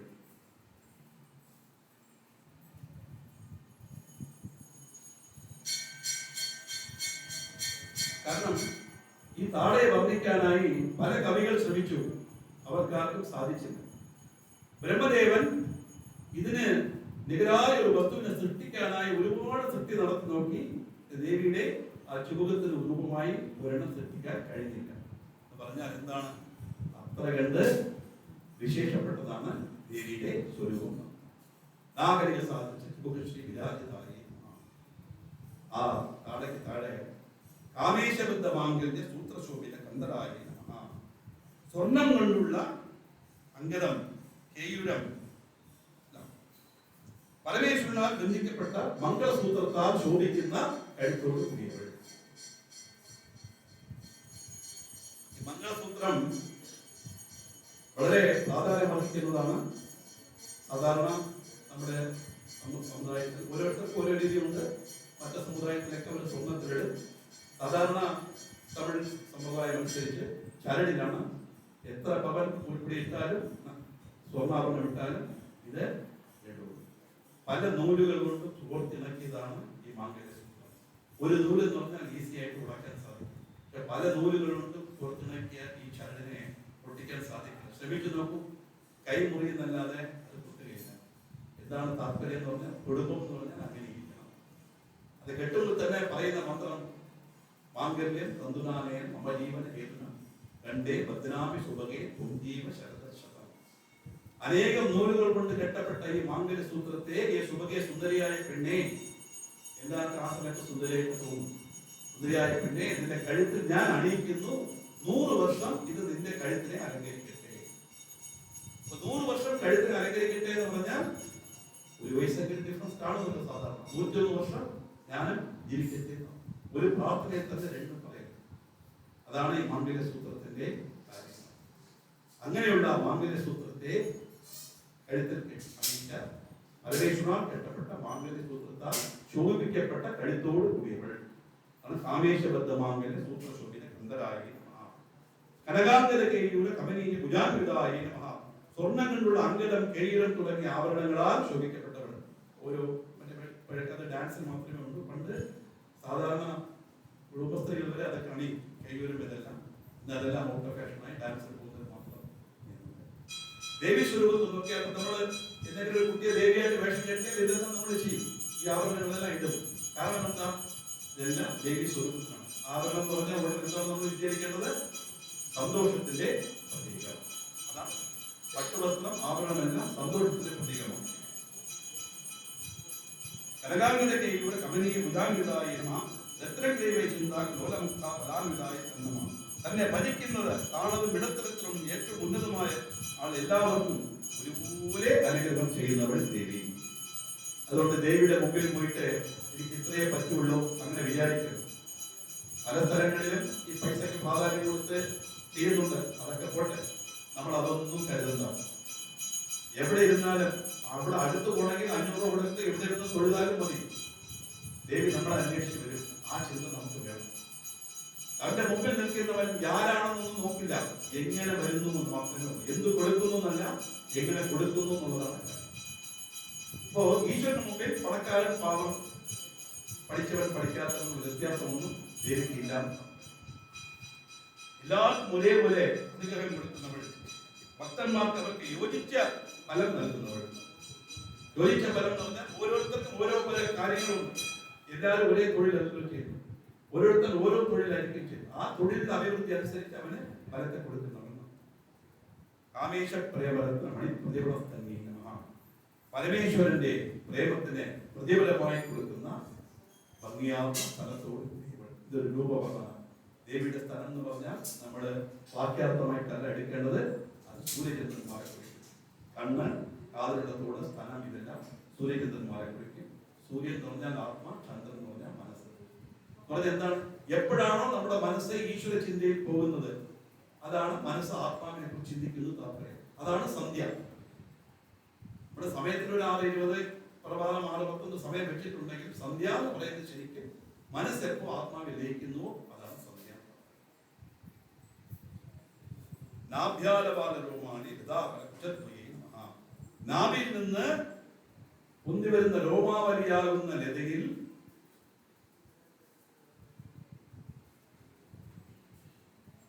അതിന്റെ ഫലങ്ങൾ പോലെ വിളങ്ങുന്ന സ്ഥലദ്വയത്തോട് കൂടിയവൾ. രൂപവർണ്ണനയാണത്.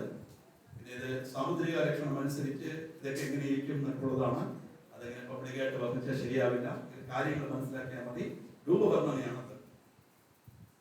ലക്ഷ്യരോമലതാധാരത സമുദ്രീക മധ്യമായി നമഃ. എവിടെയൊക്കെയാണോ സാധാരണ നമ്മൾ തെറ്റായി പറയാനുള്ള സാധ്യത ഉള്ളത് ആ പദം ഞാൻ എടുത്തു പറയും. സാധാരണ ലക്ഷ്യരോമലതാധാര സമുദ്രീക മധ്യമ എന്നൊരു പാഠമുണ്ട്. അബദ്ധമാണ്, ഇങ്ങനെ പറയരുത്. ലക്ഷ്യരോമലതാധാരത സമുദ്രീക മധ്യമ. ശരിക്കും എന്താ പറയുന്നത് വെച്ച് കഴിഞ്ഞാൽ ശരീരത്തിനെ ഒരു രണ്ടായി വീതിക്കുന്ന ഒരു ഭാഗമുണ്ട്, ഒരു രേഖയുണ്ട്. നമുക്കത് കാണാൻ പറ്റില്ല. നിങ്ങൾ വരലെടുക്കുന്നില്ലേ, മൂക്കിൻ്റെ അവിടെ കൊണ്ടുപോയി അതേപോലെ എല്ലാം നോക്കിയാൽ അറിയാം. ഒരേ ലൈനിലായി മൂക്ക് ചുണ്ടിൻ്റെ അവിടെ ഇത് സ്ഥലത്ത് താഴെ പോയിട്ട് വീണ്ടും അതുപോലെ നട്ടല വഴി ഇതാണ്. അപ്പോൾ ശരിക്കും രണ്ടായി വിഭജിക്കുന്ന ആ രേഖയാണ്. എന്നാണ് എഴുതിയിരിക്കുന്നത്. ലക്ഷ്യരോമലതാധാരത സമുന്നേയ മധ്യമ എന്നാണ് ശരീരത്തിന്റെ മധ്യത്തിൽ കൂടി പോകുന്ന ആ രേഖ. ആ സ്തനംബാരധരൻ മധ്യ പട്ടബന്ധ പരിത്രയായി നമഃ. സാധാരണ ലക്ഷണശാസ്ത്രത്തില് ലലാടേച്ച ഗളേ ചെയ്വ മധ്യേജാമി പരിത്രയം ശ്രീ ഉപയോഗീയ മഹാസൗഭാഗ്യ സൂചകം എന്ന് പറയും. നെറ്റിയിലെ 3 വരി, ഇടയിൽ ഇടുപ്പിലെ 3 വര, കഴുത്തിലെ 3 വര. ഇതെല്ലാം പുരുഷനായാലും സ്ത്രീയായാലും സൗഭാഗ്യ സൂചകമാണ്. സൗന്ദര്യലഹരിയിൽ നമ്മൾ നോക്കി എന്നുള്ള ശ്ലോകത്തിൽ അതിൽ വർണ്ണിക്കുന്നുണ്ട്. 3 രാഗത്തിന്റെ പ്രതിനിധിയായിട്ടുള്ള പോലെ വരാമെന്ന് അതിൽ പറയുന്നുണ്ട്. അത് ചില സ്ത്രീകൾക്ക് അത് കാണും. കഴുത്തിൽ 3 വര, നെറ്റിയിൽ 3 വര, ഇടയ്ക്ക് 3 വര. അതിനാൽ ഇത് ഇല്ലാത്തവരെല്ലാം, ഭാഗ്യമില്ലാത്തവരെല്ലാം അർത്ഥമല്ല. നീ വീട്ടിൽ പോയി കണ്ണാടി നോക്കിയിട്ട് അയ്യോ എനിക്ക് കഴുത്തിൽ വരയില്ലല്ലോ എന്ന് വിചാരിക്കുന്നു. ലക്ഷണശാസ്ത്രത്തിൽ പറയുന്നത് ഇത് കൊണ്ടുവരുന്നതേ ഉള്ളൂ. ദേവി ലക്ഷണശാസ്ത്രത്തിൽ ഉറവിടമല്ലേ, അതാണ് അവിടെ ഉദ്ദേശിക്കുന്നത്. അങ്ങനെ സ്തനഭാരം കൊണ്ട് ആനമറയായ ശരീരം ഏതെങ്കിലും കാരണവശാൽ ഒഴിഞ്ഞു പോകുമോ എന്ന് പേടിച്ച് കാമദേവൻ ലെവലി വലിയായി ആ എന്റെ ഇടുപ്പിൽ ഇലയിൽ കെട്ടിവെച്ചതാണോ എന്ന് തോന്നുന്നു. ആ 3 വര കണ്ട എന്നാണ് അവിടെ. ശരിക്കും സൗഭാഗ്യ സൂചകമാണ്. പക്ഷെ അത് കാണുമ്പോൾ സ്തനഭാരം കൊണ്ട് ആനമറയായ ശരീരം, ചെറുതായിട്ടൊന്നും കുനിഞ്ഞിരിക്കുന്ന ഒരു രൂപമാണ് ദേവിയുടെ. സ്തനഭാര ദളമധ്യ പട്ടബന്ധമരിത്രയായി അരുണാരുണ വസ്ത്രഭാഗത്ത് കടിതീരുന്ന ചുവന്ന നിറത്തിലുള്ള വസ്ത്രങ്ങളാൽ ശോഭിക്കുന്ന അരക്കെട്ടോട് കൂടിയവർ. നേരത്തെ പറഞ്ഞു എന്തുകൊണ്ടാണ് ചുവപ്പ് വന്നത്. ഇതെല്ലാം നമ്മുടെ രജോഗുണത്തെ ദേവി സ്വീകരിച്ച് തന്വശപ്പെടുത്തിയിരിക്കുന്നത്. അതാണ് ഈ ചുവപ്പ്. ദേവിയുടെ വസ്ത്രം, ദേവിയുടെ പുഷ്പം, പ്രസാദമായ കുങ്കുമം എല്ലാം ചുവപ്പ്. വാഹനം ഇതെല്ലാം ചുവപ്പിനെ കാണിക്കുന്നതാണ്. രത്നകിങ്ങിണികാരമ്യ രചനാദം ഉചിതായ മഹാ രത്നം വലിച്ച കിങ്ങിണികളായ ഉള്ള മനോഹരമായ അരഞ്ഞാൻ കൊണ്ട് ശോഭിക്കുന്ന അരക്കെട്ടോട് കൂടിയവൾ. ഇതെല്ലാം നേരത്തെ അലങ്കാരം എല്ലാം. കാമേശജ്ഞാന സൗഭാഗ്യ മാർദ്ദവ്യാന്വിതായി മഹാ പരമേശ്വരനാൽ മാത്രം രസിക്കപ്പെട്ട രൂപവർണ്ണനയോട് കൂടിയ ശരീരഭാഗത്തോട് കൂടിയവൾ. മാണിക്യമകുടാകാര ജാനദ്വയ വിരാജിതായി മഹാ ആ തുടയുടെ അവരുടെ 2 മുട്ട് എങ്ങനെയിരിക്കും? മാണിക്യം കൊണ്ടുള്ള കിരീടത്തിന്റെ ആകൃതിയിൽ ശോഭിക്കുന്ന കാൽമുട്ടുകളോട് കൂടിയവൾ. സൗന്ദര്യലഹരിയിൽ ഇത് വർണ്ണിക്കുമ്പോൾ ആദിശങ്കരൻ പറയുന്നത്, വേദവിധി അനുസരിച്ച് ഭർത്താവ് പുറത്തുപോയി അകത്ത് വീട്ടിലേക്ക് വരുമ്പോൾ എണീച്ചു നിന്ന് നമസ്കരിക്കണം. ഇതാണ് ഭാര്യയുടെ ധർമ്മം. ഗ്രന്ഥത്തിലുള്ളതാണ് പറയുന്നത്. ഇപ്പൊ അത് ചെയ്തില്ല എന്ന് പറഞ്ഞ് പ്രശ്നം ഉണ്ടാകരുത് കുടുംബത്തിൽ. അങ്ങനെ ദിവസം തോറും ആ ഭർത്തൃവിധി അനുസരിച്ച് നമസ്കരിച്ച് ആ മുട്ട് കഠിനമായി മാറിയത്. അതെങ്ങനെ ഇരിക്കുന്നു എന്ന് ചോദിച്ചാൽ ആനയുടെ മസ്തകം പോലെ എന്ന് അതിൽ വർണ്ണിക്കുന്നു. ഇവിടെ വർണ്ണിക്കുന്നത് മാണിക്യമുണ്ടാകാതെ ജാനദ്വയ വിരാജിതായി ഭംഗിയാർന്ന 2 മുട്ടുകളോട് കൂടിയവൾ. ഇന്ദ്രഗോപ പരിക്ഷിപ്ത സ്മരതുനാമ ലിംഗികായി കാമദേവന്റെ രത്നം പതിച്ച ആവനാഴി പോലുള്ള കാൽവണ്ണങ്ങളോട് കൂടിയവൾ. അതായത് മുട്ട് കഴിഞ്ഞ് ആ കൊലുസിടുന്ന പാപം വരെയുള്ള കണങ്കാലെന്ന് തമിഴിൽ പറയും. അതാണ് അതെങ്ങനെ ഇരിക്കുന്ന കാമദേവന്റെ ആവനാഴി പോലെ ഭംഗിയാർന്ന കാൽവോട് കൂടിയവൾ. അതിൽ ഗൂഢഗുൽഭായിമ ഇന്ദ്രഗോപ ലിംഗമായ്മ ഗൂഢഗുൽഭായിമ കാഴ്ചയിൽ മറിഞ്ഞിരിക്കുന്ന ഞെരിയാണയോട് കൂടിയവൾ. ശരിക്കും ആ രൂപവർണ്ണ വരുമ്പോൾ നല്ല ദേവിയുടെ സ്വരൂപം അനുസരിച്ച് നോക്കുമ്പോൾ ആ കാല് ആ ഞെരിയാണ്. ആ 2 സൈഡിലുള്ള ഇതുണ്ട്, നമ്മൾ ആക്സിൽ പോലെ അവിടെയും കാലിന് വെച്ചിട്ടുണ്ട്. അത് ഗൂഢമായി ചെയ്തത്, പുറത്ത് കാണാത്ത രീതിയിൽ മാംസളമായ കാലുകൾ.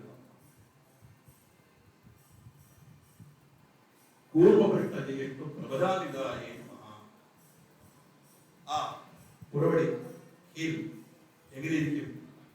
ആമയുടെ പുറന്തോട് പോലെ. ആരെങ്കിലും ചിന്തിച്ചിട്ടുണ്ട് ആമയുടെ പുറന്തോട് എങ്ങനെയിരിക്കും? വലിയ കട്ടിയായിരിക്കും. ആന ചവിട്ടിയാൽ പോലും ആമ ഒന്നും ചെയ്യത്തില്ല. കൈയും കാലിന്റെ ഉള്ളിൽ എടുത്തെഴുതി നിന്ന് കഴിഞ്ഞാൽ ആന ചവിട്ടിയാൽ തിരിച്ചിട്ടാ ജോലി തീർന്നു. പക്ഷേ അപ്പൊ എന്തിന് ദേവിയുടെ പാദം എന്ന് പറഞ്ഞാൽ വളരെ സോഫ്റ്റ് അല്ലേ? താമരപ്പൂ പാദകമലം എന്നല്ലേ പറയുന്നത്. അപ്പൊ എന്തുകൊണ്ട് ഇങ്ങനെ ഈ ഗ്രന്ഥങ്ങളിലൊക്കെ ദേവിയുടെ പാദത്തിന് ആമയുടെ ആകൃതി എന്ന് പറയുന്നു? നേരത്തെ മത്സ്യത്തിന്റെ കാര്യം പറഞ്ഞ പോലെ, മീനാക്ഷിയുടെ കാര്യം പറഞ്ഞ പോലെ അല്ലേ? ഇവിടെ ആ ആകൃതിക്ക് വേണ്ടി വെച്ചിരിക്കുക. അതിന്റെ സ്വഭാവമാണ്. അവിടെ സ്വഭാവം ആകൃതിയല്ല, ഇവിടെ ആകൃതി സ്വഭാവമാണ്. ആ ആമയുടെ തോടുകളിട്ട് നല്ല രസമായിരിക്കാണ്. അതുപോലെ ഭംഗിയാർന്ന പുറവടികളോട് അതാണ് പ്രധാന ആ കാലിന് പദത്വയ പ്രഭാജാല പരാകൃത സർവരുകായ താമരപ്പൂക്കളെ നാണിപ്പിക്കുന്ന വണ്ണം ശോഭയോട് കൂടിയ കാൽത്താരണിയോട് പാദം ഇങ്ങനെയിരിക്കും. നല്ല റോസ് പാദം ദേവിയുടെ കൊച്ചു കുട്ടികളുടെ അങ്ങനെ നല്ല സോഫ്റ്റായി. എത്ര നമുക്ക് എടുത്താലും അത് കിട്ടിയവരുടെ തുമ്പ് വയ്ക്കുന്നുണ്ട്, എത്ര തൊട്ടാലും മതിയാവില്ല. അതുകൊണ്ടാണ് ഈശ്വരന്റെ അംഗത്തിനെല്ലാം താമരയുമായിട്ട് ഉപയോഗിക്കുന്നത്.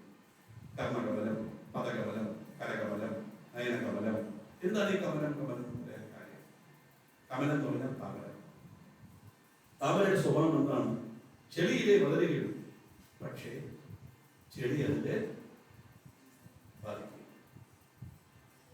ചെളി താമര എടുത്ത് കുടഞ്ഞു കഴിഞ്ഞാൽ വെള്ളം അതില് ചെളിയിൽ വളരും, പക്ഷേ ചെളിയില്ല, ഒട്ടലില്ലാതെ ഇരിക്കുന്ന ഒരു അവസ്ഥയാണ് താമര. അതാണ് ദൈവം. എല്ലാവരും കുട്ടികളാണ്, പക്ഷെ ആരോടും ഒരു അറ്റാച്ച്മെന്റ് ഇല്ല, ഒരു ഒട്ടലില്ലാത്ത ജീവിതം. ആ ഒട്ടലില്ലാത്ത ജീവിതം വന്നാല് മോക്ഷത്തോട് പോകാൻ പറ്റുള്ളൂ. ഉയർന്ന തിരക്കിൽ നമുക്കിപ്പോ അതൊന്നും വേണ്ട, നമ്മളെല്ലാം ഒട്ടലോട് തന്നെ ഇരിക്കണം. അല്ലെങ്കിൽ വീട്ടിൽ പ്രശ്നമോ, ഇത് കഴിഞ്ഞ് പോയ ഉടനെ ആദ്യം ഗ്യാസ് ഇല്ലേ, ഒട്ടലില്ല, ഞാനൊന്നും ചെയ്യില്ല, അത് പ്രഭാഷണത്തിൽ കേട്ടു, അവിടെ ഇനി ഞാൻ മോക്ഷത്തിൽ പോകണം എന്ന് പറയരുത്. നമ്മള് നേരത്തെ പറഞ്ഞു, ധർമ്മം ഡ്യൂട്ടി നമ്മുടെ ഡ്യൂട്ടിയാണ്, അത് ചെയ്യണം. ഉള്ളിൽ ആ ചിന്ത എപ്പോഴും ഉണ്ടാകണം.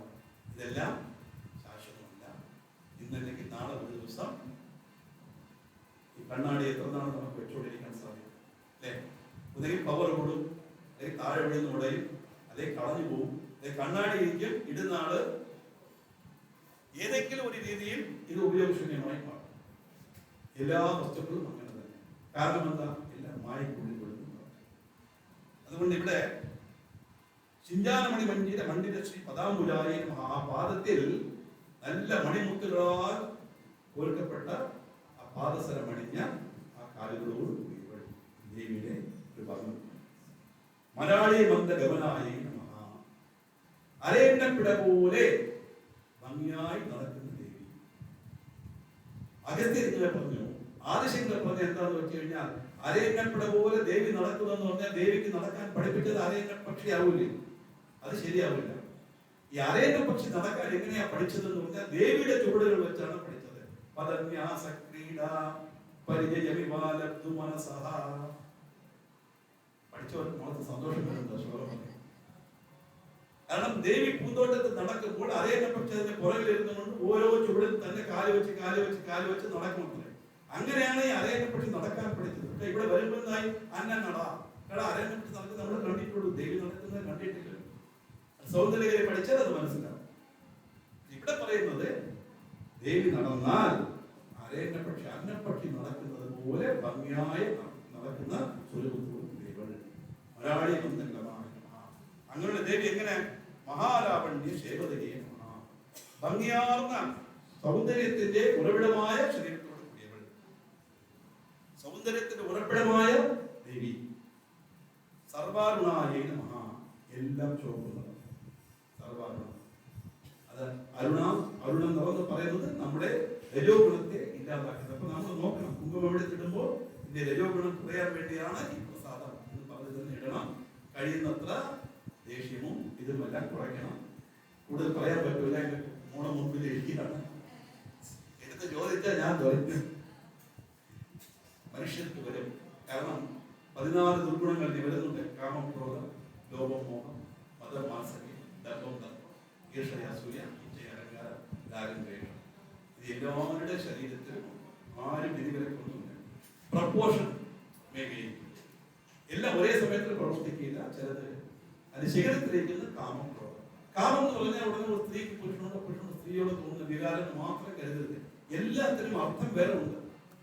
കാമം അതൊരു ഭാഗം. ധർമ്മം പറഞ്ഞ മാതിരി കാമം എന്ന് പറഞ്ഞാൽ ഏതൊരു കാര്യം വേണമെന്ന് ആഗ്രഹിച്ചാലും കാണും. ബാനർ കണ്ടു, ലളിതാ സഹസ്രനാമ വ്യാഖ്യാനം എനിക്ക് കേട്ടാൽ കൊള്ളാം, അത് ലളിതാ സഹസ്രനാമത്തിനുള്ള കാമം. അപ്പൊ അത് തെറ്റല്ല. എപ്പോഴാണ് കാമം തെറ്റാകുന്നത്? നടക്കാതെ വരുമ്പോൾ കോപം വരും, ക്രോധം അതിന്റെ അനിയൻ, അവനാണ് പവർഫുൾ. അങ്ങനെ ക്രോധം ഉണ്ടാക്കുന്ന കാമം അതാണ് ദുർഗുണമായിട്ട് പറയുന്നത്. നല്ല കാര്യങ്ങൾ ആഗ്രഹിക്കുന്നത് തെറ്റില്ല, പക്ഷെ നടക്കാതെ വന്നാലോ ദേഷ്യം വരും. ദേഷ്യം വരുത്തുന്ന കാര്യങ്ങൾ ആഗ്രഹിക്കാൻ പാടില്ല. ആഗ്രഹിച്ച കാര്യം നടന്നില്ലെങ്കിൽ ദേഷ്യപ്പെടാൻ പാടില്ല. അങ്ങനെയുള്ള കാമം നല്ല കാമം. ബാക്കിയെല്ലാം ഈ 14 ഗുണങ്ങൾ വരുന്നുണ്ട്.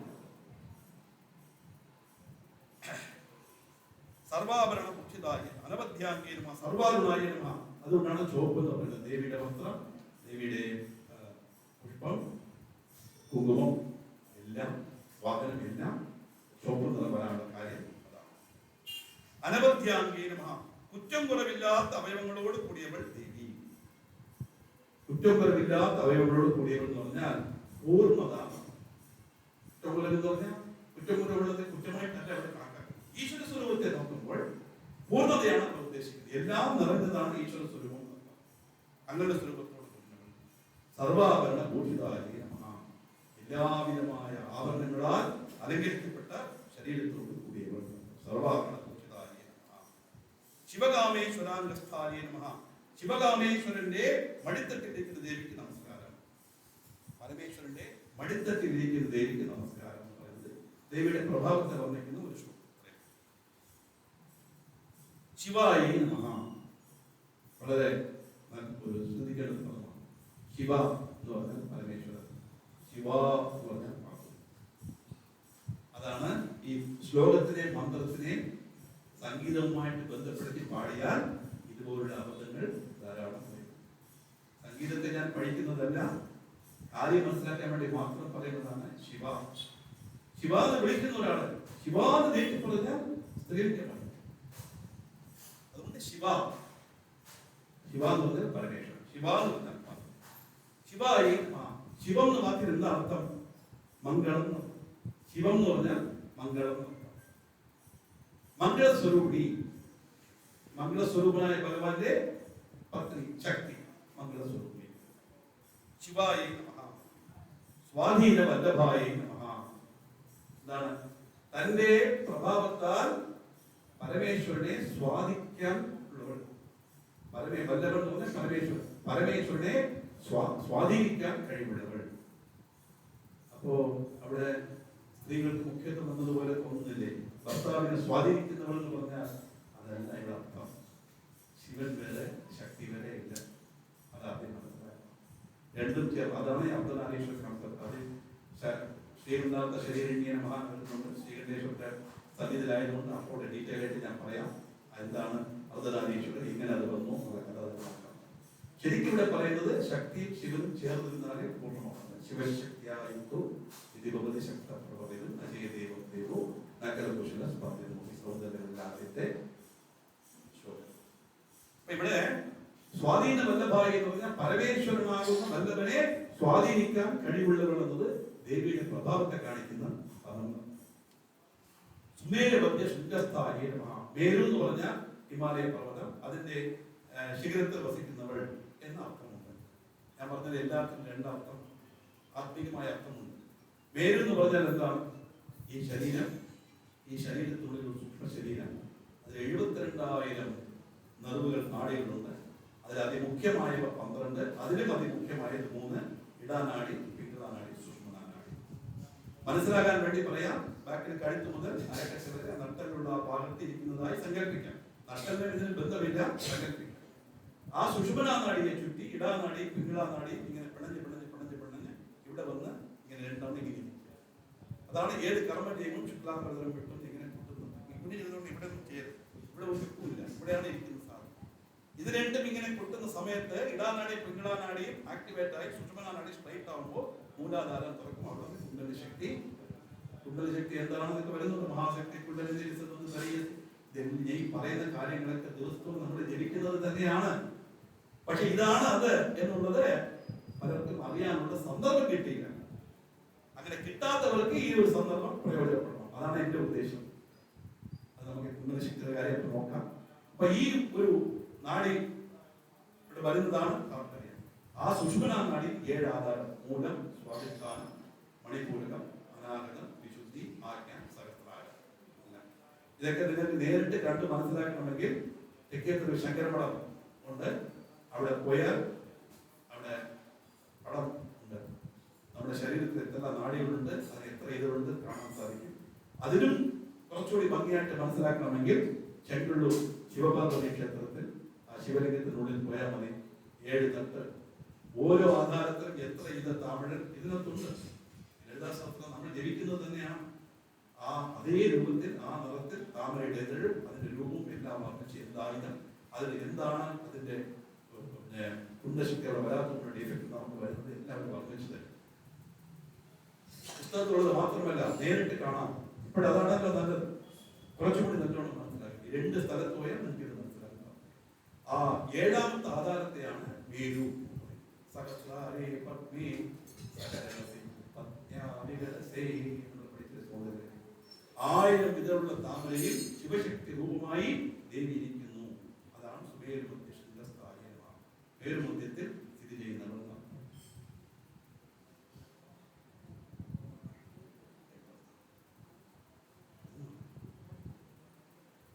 ഇങ്ങനെ ഇതുപോലെ ഒരുപാട് പദങ്ങൾ ധാരാളം വരുന്നുണ്ട്.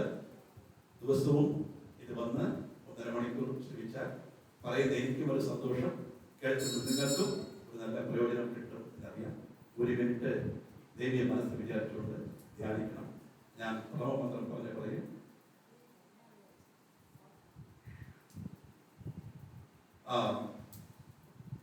സൈലൻസ് ബ്രേക്ക് കഴിഞ്ഞിട്ട് ഞാൻ മഹാദേവിയെ മഹാന്ന് പറയും. അത് കഴിഞ്ഞ് ക്ലാസ് സർവമംഗളമാകലേക്ക്.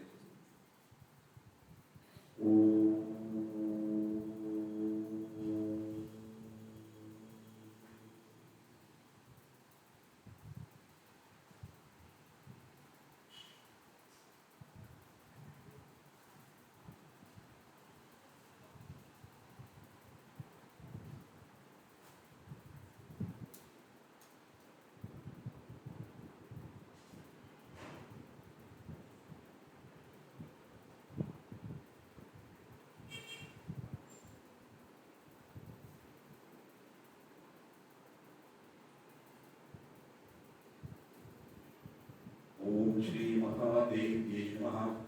ओम श्री महादेव्यै नमः। सर्वमंगलमांगल्ये शिवे सर्वार्थसाधिके शरण्ये त्र्यंबके गौरी नारायणि नमोस्तुते। अन्यथा शरणं नास्ति त्वमेव शरणं मम। तस्मात् कारुण्यभावेन